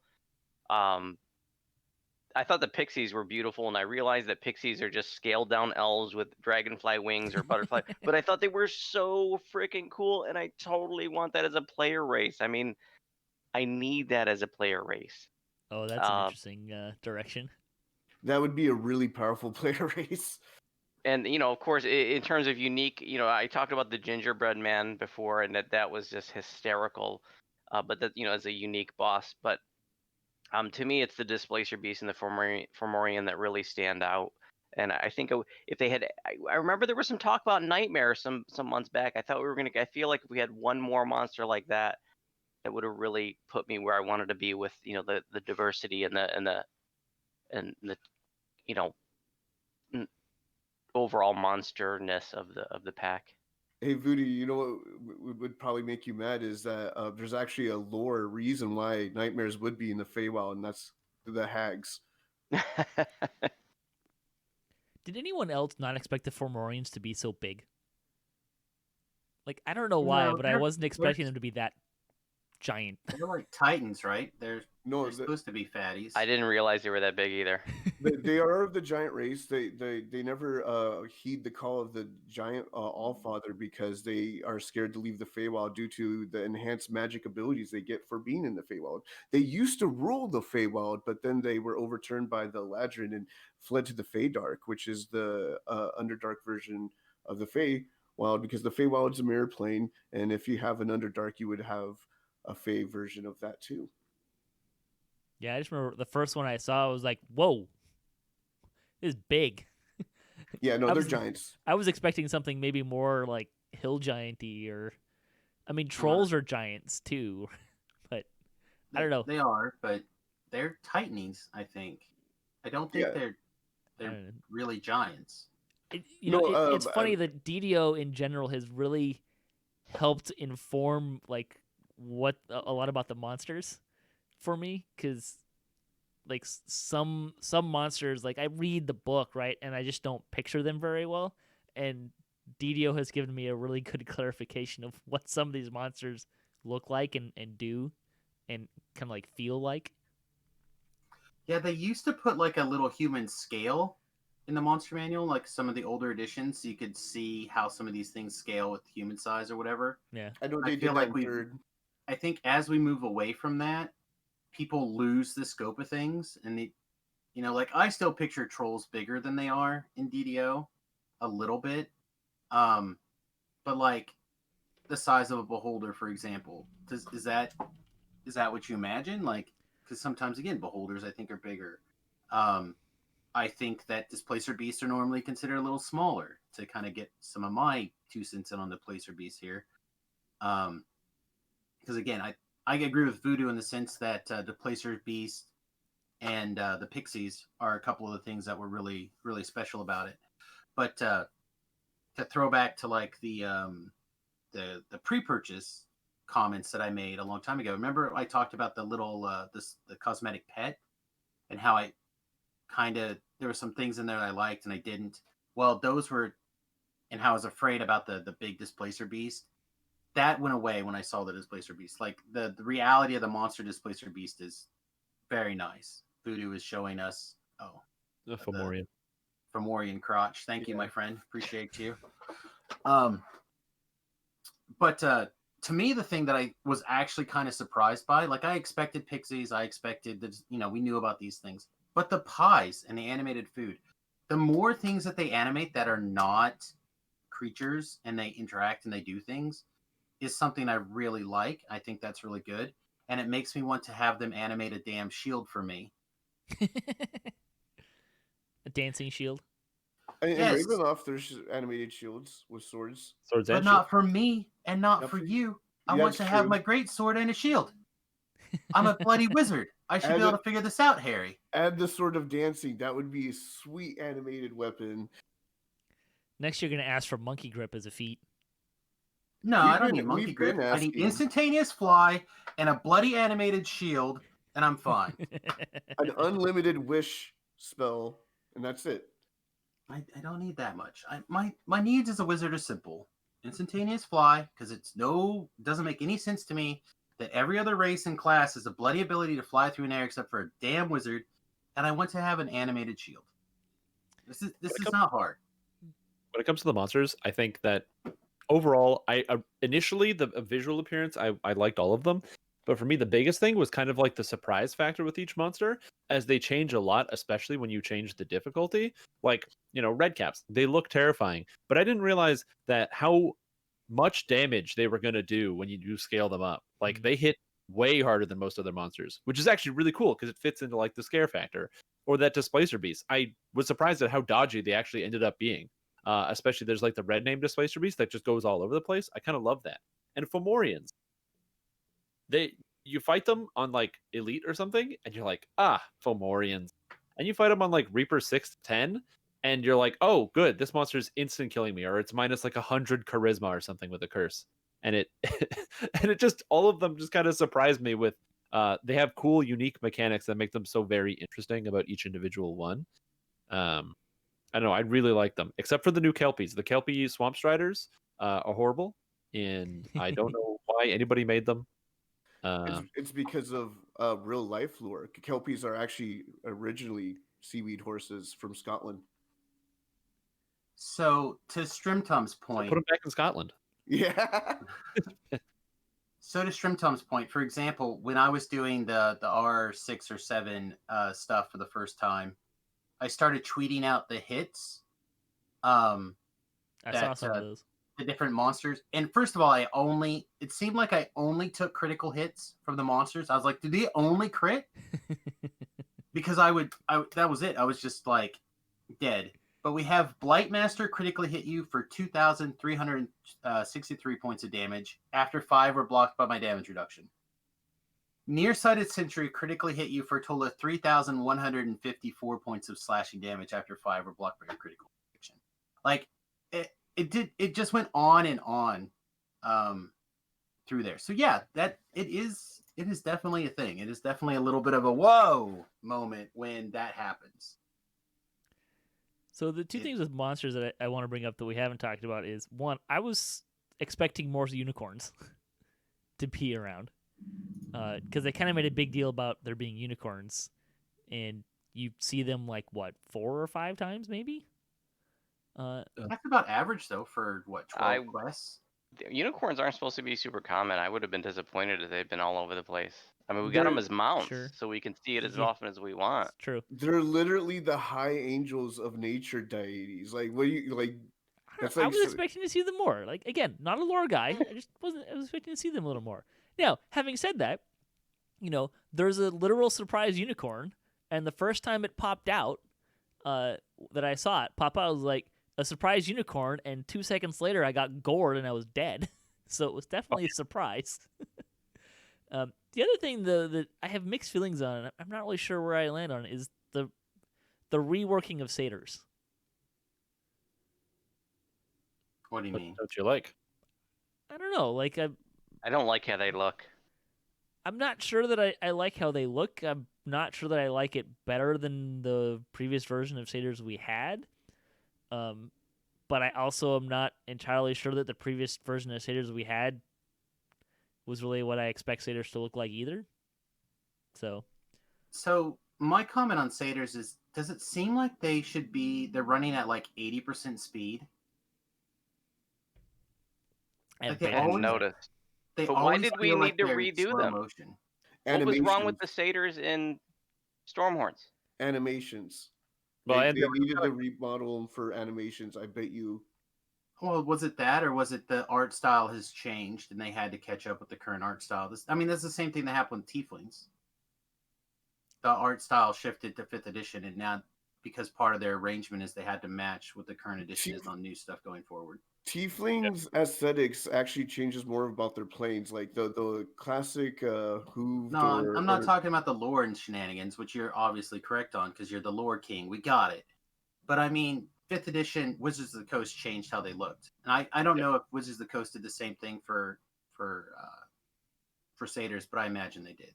The aesthetics of Tiefling we had is actually from started from 4th edition, but the Forgotten Realms actually has a more human-looking Tiefling. I'm sure some people like Arkat would like to have tieflings without tails as an option. All right, let's jump into the loot a bit. How do you guys feel about the loot? Well, I, for the most part, like a lot of the items that give us different stats. It's always hard to talk about the loot because there's a very vocal part of the community that when you say the word loot, they will say it's all garbage and then never iterate or say anything else. So I find it's a difficult conversation to have. I do think that there are not a huge amount of big winners from this patch in terms of individual the whole sets and things, because they can sometimes be hard to figure out with some of the existing sets. But as a whole, I think that a lot of them work well as self-contained item sets. There's a lot of very good items you want to consider using. Some of like the Fate Twisted items are regular ones. And also, I do think it's good that some bonuses like percentage health and percentage spell points are being put into general item sets, so you don't either A, have to own Shroud, or worse, run it like 25 times. You You got to can run just, more than 25, but yeah. yeah. I like the set bonuses and the fact that you can have levels of it. And if like for me, when we talk about gear, I also want to include the augments, because they added a way to have different sets through the augments. If you put like, the augment sets, if you put it on an item that doesn't have a set already, it will give it that set bonus. It will replace an item with a set bonus if you put it in there. And this way you can actually have a part of the family set on some weird items that normally wouldn't have it, and on top of that have like a varying degree of a winter set or any. I like that I can mix and match. It's a lot of variety. You can, I bet there's going to be people in the next week that's going to figure out some really interesting loopholes and configurations with these augments and these new items. I don't think you can move the Sharn sets onto different items. Yeah, not that I know of. It needs to happen. Well, one of the recipes includes the necklace from part of the family, so I'm assuming that's part of the family set. No. The idea is that the set augments give you individual parts of sets. So there is like a 3 set of augments that if you have them in, it gives you like artifact strength or artifact constitution or artifact double strike. But the whole Sharn set, you can't move those stats. Oh, Yeah. so That's you not- don't you only get part of the set, not the whole set. Correct. Okay. So at some I- point, I I'm was going to make a rant video for this, but you are correct. What you want to happen should happen in DDO, so we could take advantage of like this cavalcade of history of sweet armors that we have in DDO's history that we're not allowed to wear. We just have to ignore gone for now because they're all trash compared to our Sharn sets and Ravenloft sets. So I agree those need to be put in, but no, they don't work that way yet. That's sad. That's a missed opportunity, because it It- would have it been is. nice. Oh, so I kind of disagree about this, just because the way the system is done right now is an extremely high amount of work. You need to get 3 copies of the same raid item to then boil it down, and if, heaven forbid you need something from Too Hot to Handle. So that Well, adds a ton of work into the system, and you could say, okay, well then why don't we make it easier? Then we kind of end up at a point where like you never really let go of like I have to keep making sets that are more numerically powerful than older sets, because like the part of the family set is a perfect example of a set that does basically everything. The set bonus gives you all of the physical stats. So if you have it, like it's better than the summer set and the spring set that just came out. So you'd have to make an even stronger set if you could transfer that set to other items. So then, So, I let feel like me- you become beyond eternal. I don't want to. I didn't want to get into this too deeply, but let me just kind of put some imagination in here for a second. Because first of all, to talk about this specific set of gear, literally my streams are filled with people figuring out how. Like Patrick and I did the gear talk, right? We did the gear talk a long time ago. Yep. This has become the area where it's exactly like Patrick and I were talking about, where people are dusting off old characters and going, all right, I'm gonna equip my character straight from this spot, right? And bam, and that is perfect. This loot is exactly what you want for that. I'm gonna take my spare guy. I'm gonna put on a 4-piece winter, a 6-piece summer. I don't know what the numbers are off the top of my head, and they make it work. And then they put in their like part of the family or whatever at this point. Those things I think are really good. Now for the missed opportunity and what they could do. And I started mentioning this on a DDOcast, and Patrick's like, no, that's misinformation, false news, don't do that. So to clarify, this is what I want, dear devs, because I know you're listening. I want to take a completed set of Sharn or Ravenloft or whatever the new set is as we start putting things together going forward. If it involves the armor slot, right, in particular, and I want you to be able to let us gather the whole set and smush it together into an augment gem, a nice, lovely colored augment slot. Then I want you to go back to every sweet piece of gear that you've had created over the years. That's a suit of armor. That's my dragon touch. That's my dragon scale. That's all the sweet stuff from level 20 and above. I want all that stuff to add a color slot to it. Make me have to go work at it. Make me carry it to a NPC and say, please put an armor on this. Tang, tang, tang, whatever. Then let me take that and put that augment in there. So it only works in the armor slot. And let me use my other armor that I've collected over the years that you spent time and energy developing that instead just gets thrown in the damn trash can because you can't take off your Sharn set after level 15. I think their approach is. I think their approach is going to be more along the lines of what we see in Feywild, and I think that's where you see the real power and what I think is the really interesting parts of this gearing is that Feywild is much more versatile than Sharn is, right? Sharn, to get the set, here's your 3 pieces of gear, and maybe there's a raid alternative to 1 or 2 of those pieces, but there's 3 pieces of gear, and you have to wear these 3 pieces, and that's it's that or nothing. With the Feywild sets, it's here's 15 pieces of gear, pick however many of them you want, up to 7.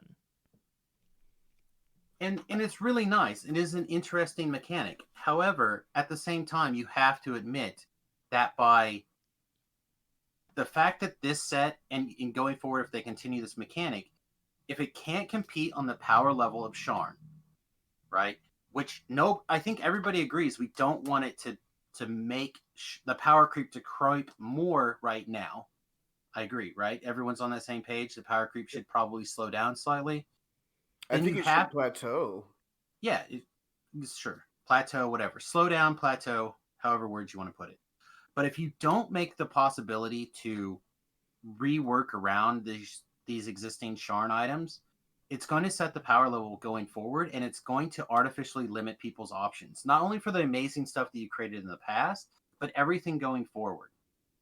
So you have to, and you have created the opportunity to fix this problem in advance. I'm telling you, I'm a futurist. I'm telling you this is a problem. I've told you about every problem that you've ever run into in DDO. Fix it now while it's still fresh, and you can just do it. It'll take you an hour to make these half a dozen recipes and just fix the problem before it becomes an issue. But it shouldn't. Now that they have the text figured out, it should be a matter of throwing the recipes together.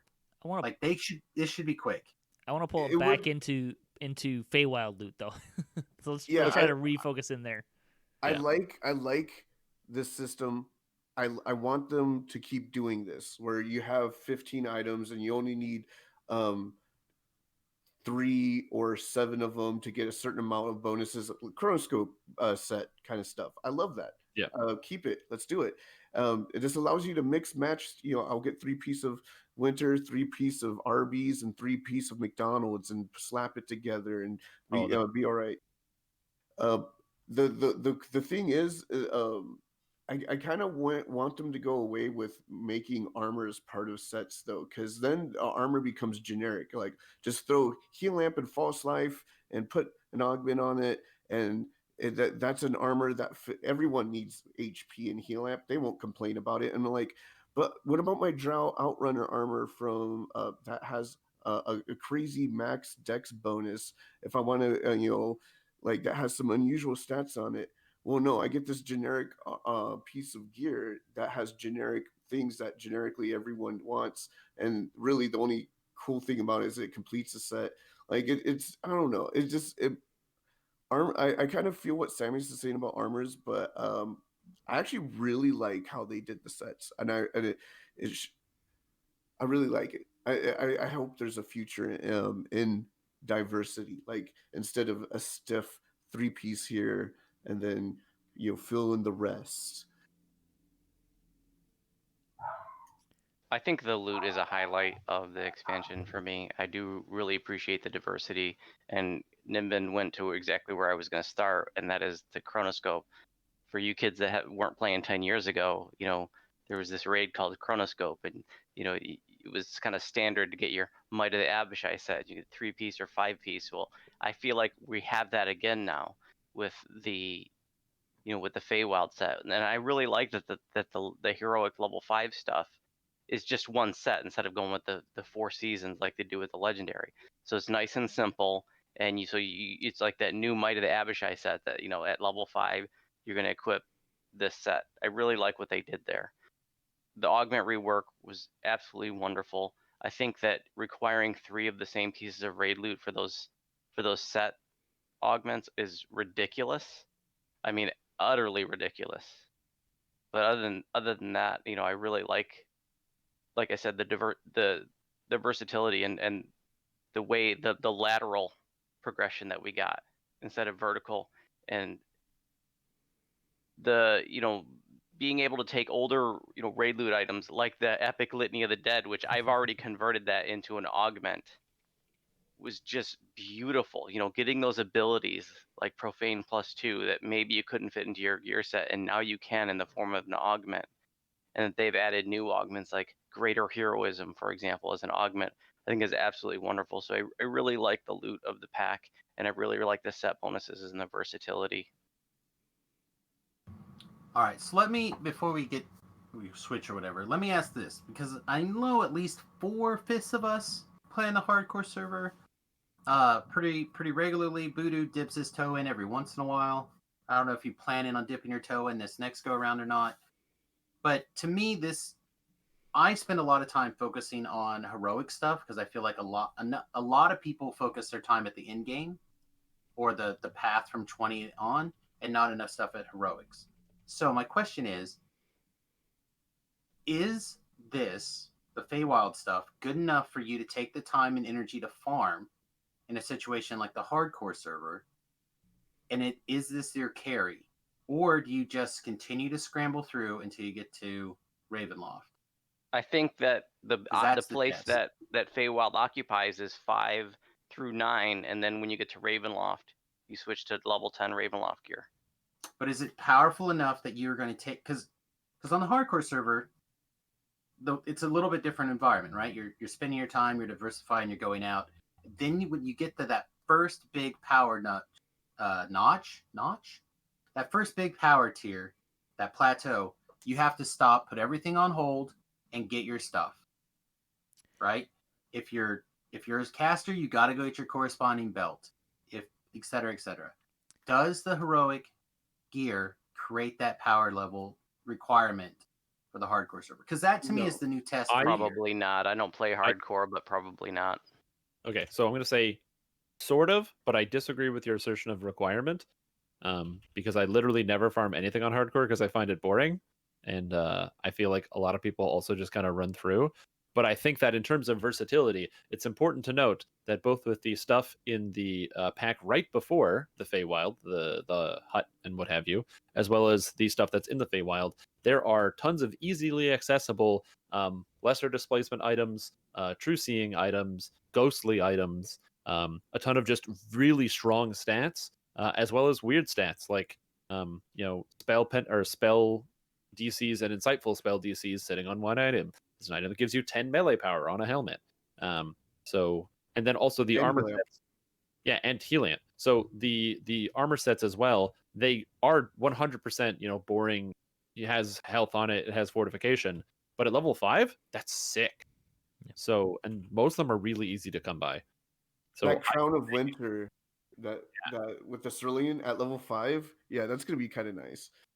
So I would say that if you are the person who likes to farm in heroics on hardcore, then it would probably be worth it to at the very least get maybe 1 or 2 items that fills up that slot of, you don't have fortification, or you don't have true seeing in your build yet, because there's a lot of really good items in that level range. I think the answer, it's a good question. I think my answer is related to 2 things. One is I don't have a clear picture of difficulty level in heroics. I haven't done these in heroics yet. I just haven't been at that level since it came out. And the other part is, am I going to be farming? Kind of teeing off of what Strimtom was saying. Season 1, and I think Season 2 to a lesser extent, I spent some time looking for specific pieces of gear in like Ravenloft and Sharn. if I was in that mindset, yes, I would look to get certain items out of this quest chain for sure. But in season 3, I didn't do that, and especially when you're talking about the levels that you were talking about, like 5 to 9. Do I need that gear? Not really. Probably not. I mean, I guess if I was running it on R3 or 4, sure, then gear's going to become more important. But if I'm just running stuff on Elite or R1, probably less inclined to go crazy with farming out gear. See, and I think that those answers really speak to the power level of this gear. And if in the place where you have nothing, you're just happy with it, like, this dropped, then that might be a good spot. But in the place where you have nothing, I feel like it wants to be desirable to the point where you want to go look for things. Again, I feel like maybe it's just me, but I feel like I'm certainly not alone. There are certain pieces of gear out of Ravenloft, again, specifically if you're a caster, like you have to go get your corresponding belt. Sure. Right? And I don't see anything like that as a person who does, or until this week, plays primarily in epics, finishing out my racials. Heroics, finishing out my racials. So there was nothing that was so go over here that made me go, I need to stop and make sure I put this set together for running through heroics. And there's nothing that makes me stop and say, okay, I definitely need to make sure that I pick up this piece of gear or that piece of gear over on the hardcore server. So to me, that is a decision tree that happened, and I know that it's coming up for other people because again, they're mentioning it in the chat during the stream that these are the bones they're throwing to people for the hardcore server. And when I look at the gear, I'm just like, where? Nah. I mean, if you pick it up on the way, good. But to be honest, getting to level 9 and 10 to get like higher level gear it's so fast. You know what I mean? Like, yeah, I wouldn't stop in Feywild and be like, oh, I didn't get that one helm. I'm like, if I get it, I get it. If I don't, I don't. Yeah. So again, to me, that colors that gives you an idea of where it sits. Sure. Heroically and legendary, it's a different thing. It's definitely a good addition or alternative to Sharn gear. If you don't get it in Sharn, you might get it in Feywild. And also the legendary shroud stuff. I think at the end of the day, I'm kind of still in the same spot when we were looking at this in the preview. There's a couple items that have some things on them that are really nice, but I think my impression of the Feywild gear set and loot suite is I really like the philosophy that they're bringing and putting behind it, the versatility, the couple of sets, the having options and stuff, and the stacking. So there's a 2-piece, 3, 4, 5. Like the more pieces you have, the more bonuses you get. I love all of that stuff. The items themselves, not as much. That's also coming from a standpoint of someone who has a lot of stuff from Ravenloft, Sharn, Legendary Shroud. Like I have access to a lot of that stuff. And I think it's really easy, and I have seen a lot of people and friends that really kind of get caught into this idea that, this suite is lousy. It doesn't have anything in there. Like the winter set only gives 20% hit points, and I've got 7-piece shroud and they get 45% or whatever hit points. Like, look, yes, if you have all of that stuff, then this lateral move is not necessarily going to be really enticing for you. But if you're looking at a character, like I'm actually looking at putting the winter set on one of my characters and making him a low investment tank, because I can do that with this set, right? That is exactly what people are doing with it. It's exactly what it is. It's that low investment to dust off old characters or put the new character together to fill the roles, which is interesting, but nothing is, again, from my current perspective, which is why I'm putting it out there, nothing is what I like to call blow my skirt upable, right? Sure. Nothing has made me excited. And that's I'm trying, like, because I don't live in this post-level 20 world until this How week. heavy is your skirt? Very heavy. It's a weighted skirt. Go ahead, I got Strimtom. it. No, I'm like, oh man, you got to get to epics. There's this like crazy paladin helmet. Oh, it's so good. You'll Oh, the fall. Fade Twisted Paladin helmet? Yeah. Oh, yeah. There's like 3 or 4 items that are really good, and people are really going after them, and that's great. But I think the overall impression I get is people are poo-pooing on this gear set because of stuff they already have. Like, well, we have alternatives now, and I really like that there are alternatives to legendary shroud items, because if they don't do that, people are never going to take that off. Now, Kind is of like this... how people can't take off their Sharn armor. Yeah, exactly. Yeah. And there's alternatives to this now, so That's good. why I said I kind of want the power level to plateau, so the future items aren't power creeping on the old items. Like, I would like to be able to wake up one day in DDO and be like, hey, I can be an effective person in Sharn gear, Feywild gear, and McDonald's land expansion gear whenever we get that sponsorship. You know, and it's not, oh, this one is better in this way. It's like, this one fits my gear set and provides the same bonuses, so I don't have to fit in your build. I can be a unique deviation in McDonald's land expansion gear. Yep. I want to talk a little bit about the Fey Twisted mechanic. Do we have thoughts on the Fey Twisted stuff? I love it. I love the gimmicks that they add.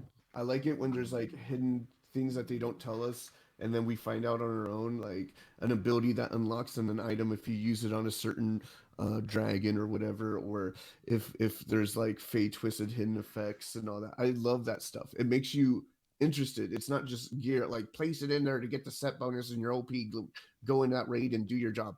No, it's like, wow, I'm intrigued. I want to look into this item. There's possibilities. Like, this is, it's almost like the items itself is a game in itself. Like, it's a different level of entertainment that it's added on to the whole investment of this expansion. I love it. Can we say what Fey Twisted is? Because I don't even really understand it. Is it just an alternate version of a piece of gear? Yeah, so the basic idea is when you find the Fey Twisted chest, there's a chance to spawn. You know ahead of time, and it can be any chest in the Feywild, not just end chests, optional chests, wilderness chests, which is why they had to change the wilderness. And the idea is you see it beforehand, it's got this crazy purple glow on it, and then when you open it up, you and everyone in the group get a guaranteed named item, and it has special text to call it Fey Twisted. And the idea is each Fey Twisted item is supposed to be like an item that already exists in the Feywild loot set, but kind of different. So, for example, there's the Dead Ringer gloves that appear, which are like these like necromancy magic power gloves, and the Fey Twisted version is the Gloryborn gloves, which give you like holy or like light spell power and positive spell power and deific bonus to DCs and stuff. It's weird that it's called Fey Twisted, but it's a completely different name. I wonder why they didn't just call it a Fey Twisted same named item instead of, why isn't it just another named item? Why does it need to be Fey Twisted? What is that about? I don't get it. I do like There's that they some do lore that, though, behind because it. it makes it easy to, if you're looking through your cache, you can tell which one's which. Yeah, they're I like the little rainbow text. It's because we use names as keys in DDO, like from old school technology, so that's why. But like, okay, Mythic was a rare version of something that had a little extra stat on it. Reaper stat, a little, again, Fey Twisted, it's just a completely different item. Yeah. Yep. But it's like, here's your base item, and then make it on a base of it. If you remember the items that come out of Killing Time, like they're kind of based off of versions of existing items. It's kind of the same concept. It's pulling. You take an item from a base and then make a new item with that in mind. Like, what would it look like if it was twisted? Another example is there's a set of gloves that's an artifact. There's an essentially an orb version of that set of gloves. So it's in a different slot. Another cool thing is that it also pretty much is a gimmick to double up the items that we've gotten and also introduce more items that can fit in different sets. Mm-hmm. Although I don't think it does. I don't think there's a Fey Twisted version of every item. No. I think there's like 13 15 Fate Twisted items, Yeah. so they're like special. And also, some of the Fate Twisted items are like borderline either useless or need to fit into a really niche gear set. Like as an example, Like the orb. the Winter set, which is associated with tanking, has a Fey Twisted armor set, which is a light armor set. Yeah. So maybe you want to use the Winter set, but you want to wear light armor at the same time. It has this cool option that's hard to come by, but also not the main idea. Right. Is there a Fey Twisted version of this conversation? There is where I'm somewhere. really cranky. You're the lore guy.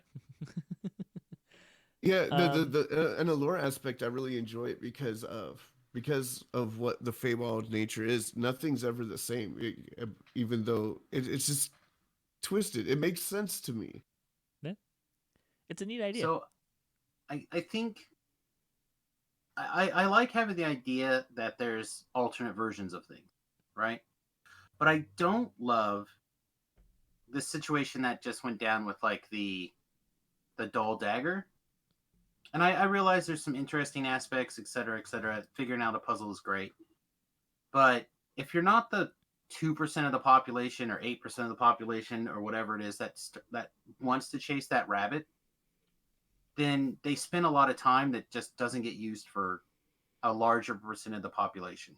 I don't feel like there's, and this is a problem that I've harped on a lot, and I'm going to be really quick about it, but I feel like there's an awful lot of development that happens for a certain percentage of the population that doesn't sprinkle down through everybody, and it doesn't have a good way. It's okay to have some of that, but I would really appreciate it if they would sprinkle that through all the population a little better. As an ARG, the Fey Touch things do that. So to be clear, they sprinkle through. Right. But it some of the other stuff that they spend a lot of time on, I feel that spends a lot of time on, has not been the case lately, and I would like them to do better at that job. All right, I last agree, thoughts and on just- loot, and we're gonna move on. I kind of agree and disagree with what Samius said, and this is why I don't like the fact that players who don't raid don't get the power level as people who do raid. You know what I mean? Like, it kind of feels like it sucks that there is a power gate. Like, oh, you don't have a super magma sword from Too Hot to Handle? Like, well, and you're like, yeah, I don't raid. I don't have any friends. Like, you know, it's just me and my wife playing here. And I'm like, oh, sucks to be you. Ha ha ha.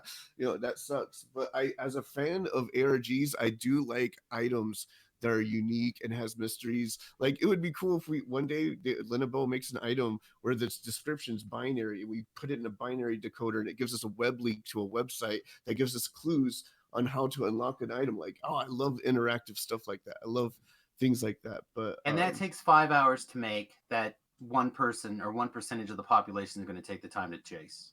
Yeah, that's my problem. That's what I don't want.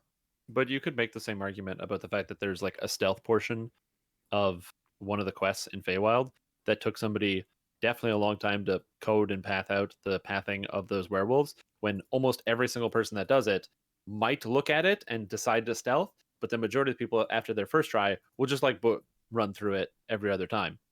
But there's a portion of the population, even if it's a small one, they get to have their little, you know, they got that thing that they wanted in the video game once every 10 years. But everyone has an opportunity to experience that or not. You see what I'm saying? It's something that working in things like, it's a balance, and working in stuff like that so everybody across the spectrum of the game has the opportunity is different.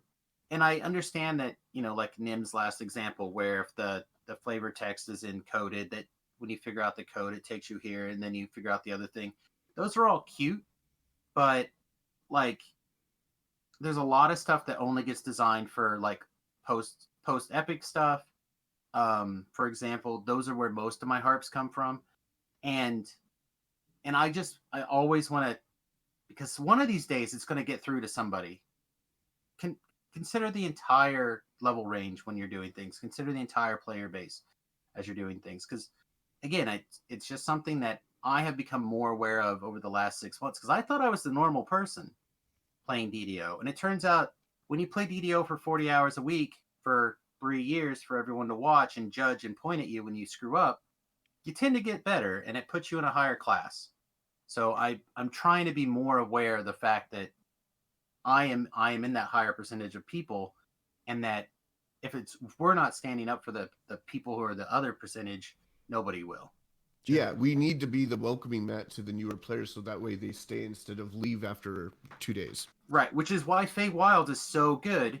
And again, I want to point us back to the gear conversations that Patrick and I had. This is an amazing place with a low entry place to get you to a watermark. Mhm. And they did that. You're going to get to that watermark, but realize that it is just a watermark. It is not the top tier watermark. Even though they did introduce things that is that 1.1% chase, which is great. I love that. I love that they added a chase, but it's also the point that that's an option that you can opt into, but it's accessible, right? So just more diversity through the thought processes, which they did in this one, which is really great, which is why I bring it up, because I want to give them kudos for a lot of the things that they did here, especially in the various gear sets. Thought you said cooties. Let's jump into talking about the augment revamp, which will kind of be the last main topic, and then we'll wrap up here. Which I think, at least for me, other than the fact that there's room to add a bunch more stuff into augments that I'd like to see, aka heal lamp.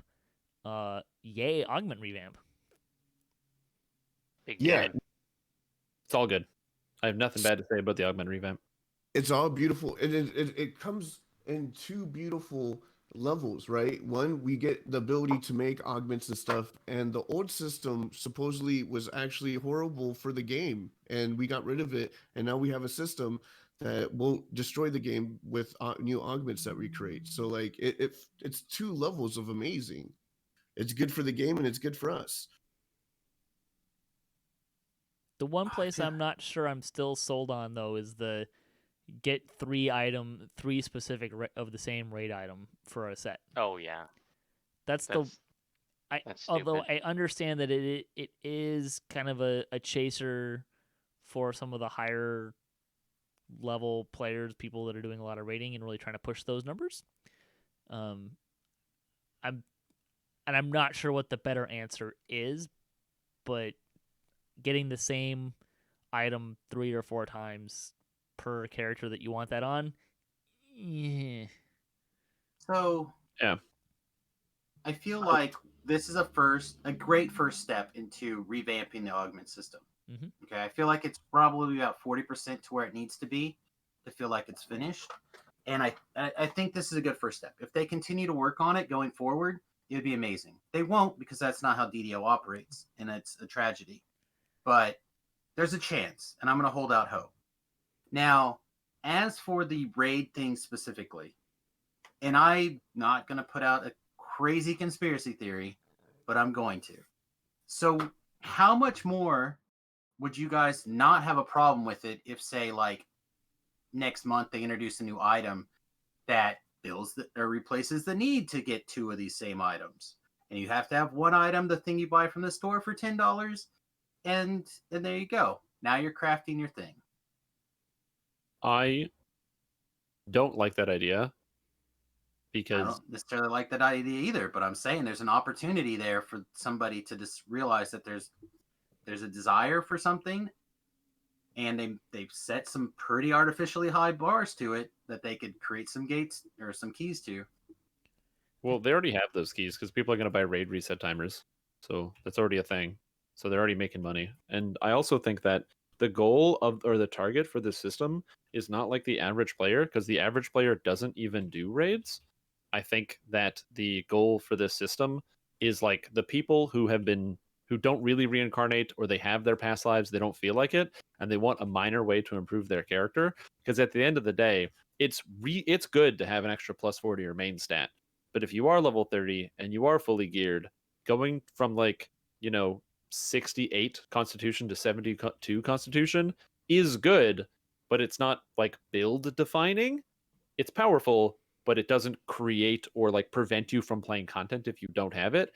It's just a bit additional set of stats that somebody could spend a lot of time to grind out. I do think it's too much grind, but I don't think that they would have they would add a shortcutting process outside of what they already have.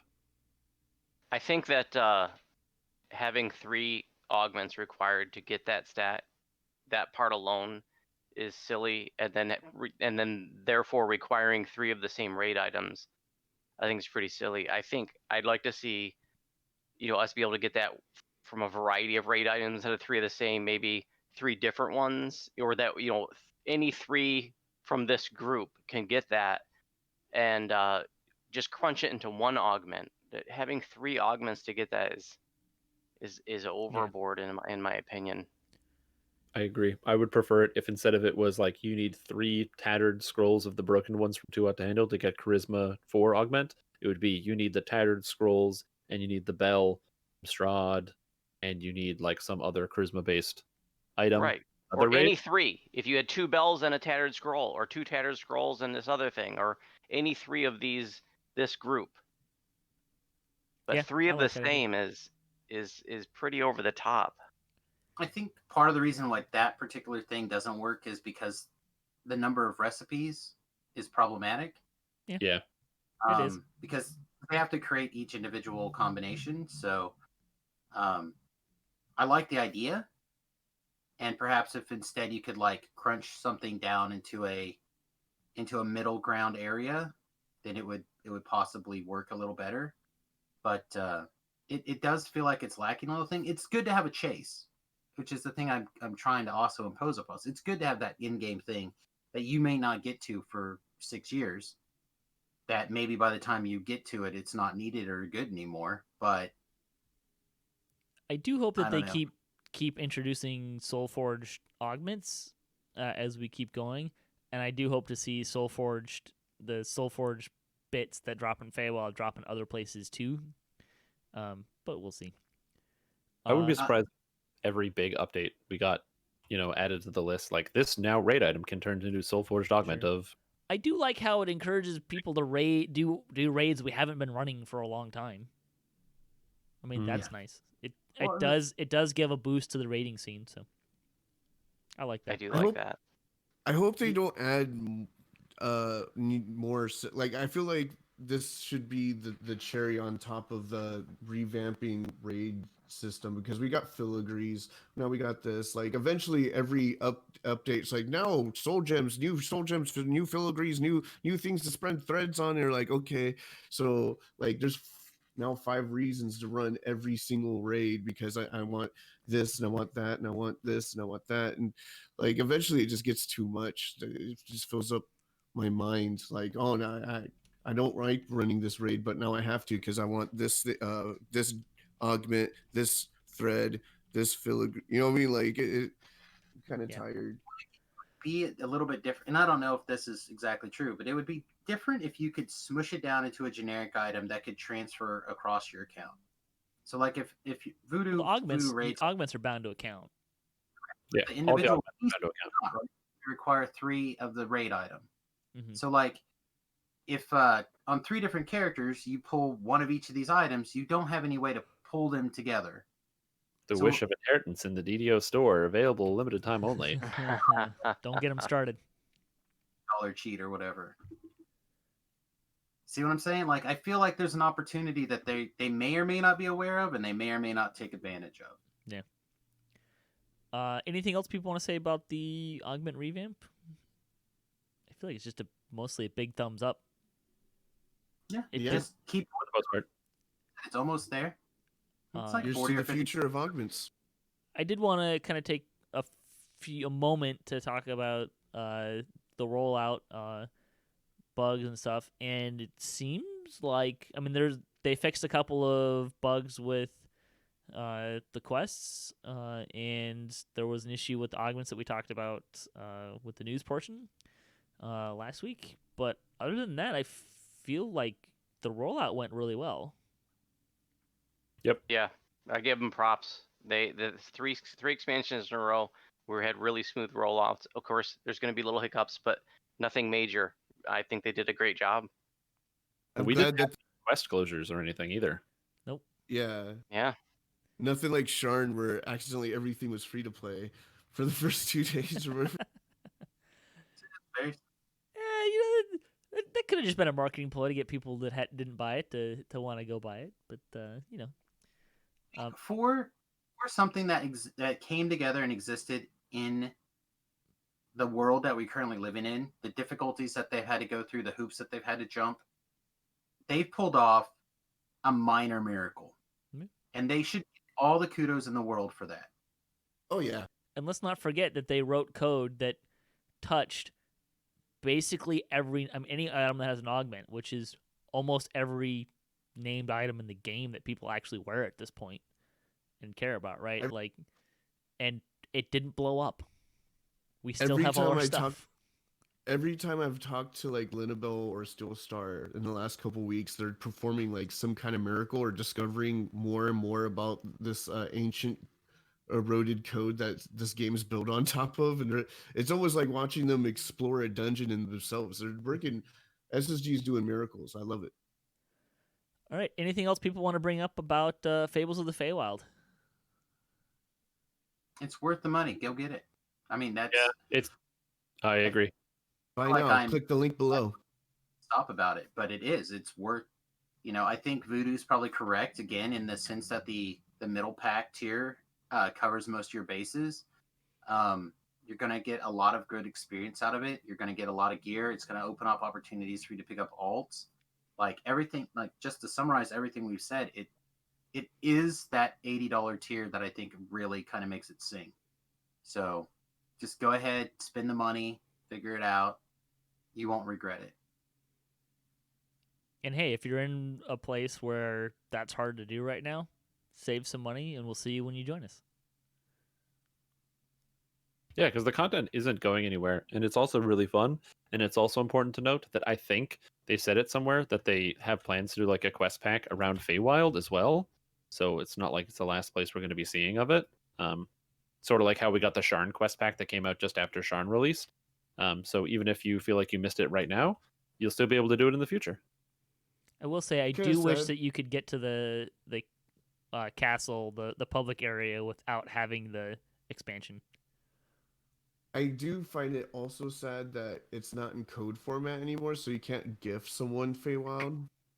They do intend on bringing that functionality in the future. Good, because I definitely have some people now that I got a job. I want to start throwing Feywild in people. And I don't.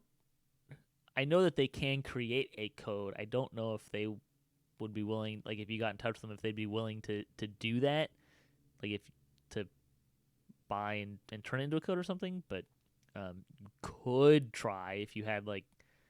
Isn't there issues with Ukraine players because of how they're delivering this Feywild expansion? They can't buy it in Ukraine. There were some issues that we covered in previous shows about payment methods in different countries. That, if I remember correctly, boils down to not an SSG thing, but a commerce tariff. thing between countries. Yeah, it's a U.S. government versus country of origin government. Yeah. So, all right. Let's just go around the table real quick. Letter grade, and then we'll wrap up here. Start with Strimtom. Oh, perfect. Letter grade. For me, I'm going to give it an A. It's not quite an A+ because it has. There are some flaws. There are some things I think that they could have done better, some better decisions. But for the most part, the items, the adventure, the experience. The first playthrough of 13 Quest took me like 7 hours, and it was awesome the first time through. And I love playing those quests, and so I highly recommend it. A. Voodoo. I'm a tough grader. I'm gonna say this. I recommend it. Get at least the collector's edition. It left me wanting more. I give it a B+. Sam? Sorry, B-. B-? B-. Samus? Well, I feel like once again, Voodoo and I are perfectly in sync. I think we're the same person with less of a beard. I usually use number scales, so I would give it like a 7.5 or an 8. So I guess that's going to translate to like a B, B-, somewhere in that ballpark. B-, C+. It's better than a C+, but I don't think it's a solid B. Like I feel like it's near on the edge. It's on the cusp. It's just a little bit under what I think the quality of Sharn is. It's very enjoyable. I recommend it highly, and maybe I'll fall more in love with it as I'm doing it nonstop on these epics, because now, like I said before, I've transitioned out of my racials, and now it's just the iconic. So I'm going to be spending a lot of time in epics again over the next year, and maybe I'll see what Strimtom sees, and I'll just completely fall in love with it. But If you can get over the migraines. well, yes, that's the problem. It's not something I can change. Just something I'm going to have to learn to either push through or adapt. Maybe he was born with it. It's definitely Maybelline, and it's worth it though. It's if you're on the fence, stop. Just go for it. Whatever you can do. If you have to do the $40 pack, there's value there. There's value at the collector's edition. There's value at the top tier pack. Do whatever you can. Get in this content. It is very good. Nimvind? I'm actually surprised that I'm not going to give it a B-. I'm going to get a straight B. There's only two problems with this expansion that I could see, is that the bundles offer a little bit less than previous bundles, which was a disappointment, and my, of course, personal bone to pick with some lore discrepancies. The quests individually are quite fun, can be very explorative or very fast, depending on how you choose to run them, which means diversity. There's a lot of diversity. There's a little bit of everything for any type of player of DDO to play this game.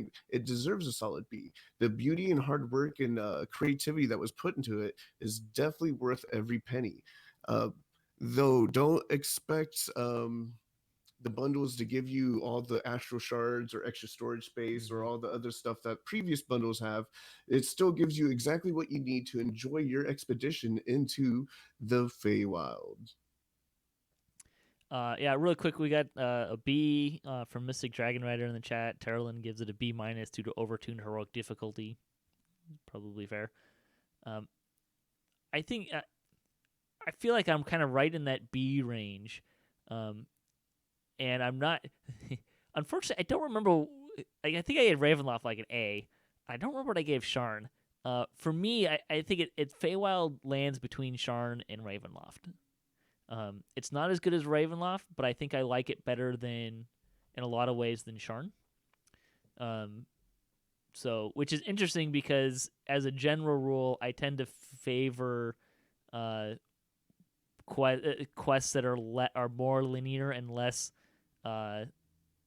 non-linear, and go find thing in place, which is where it kind of tends to draw down for me a little bit. To kind of drag the grade down, so probably somewhere in kind of a B range. But I really enjoyed it.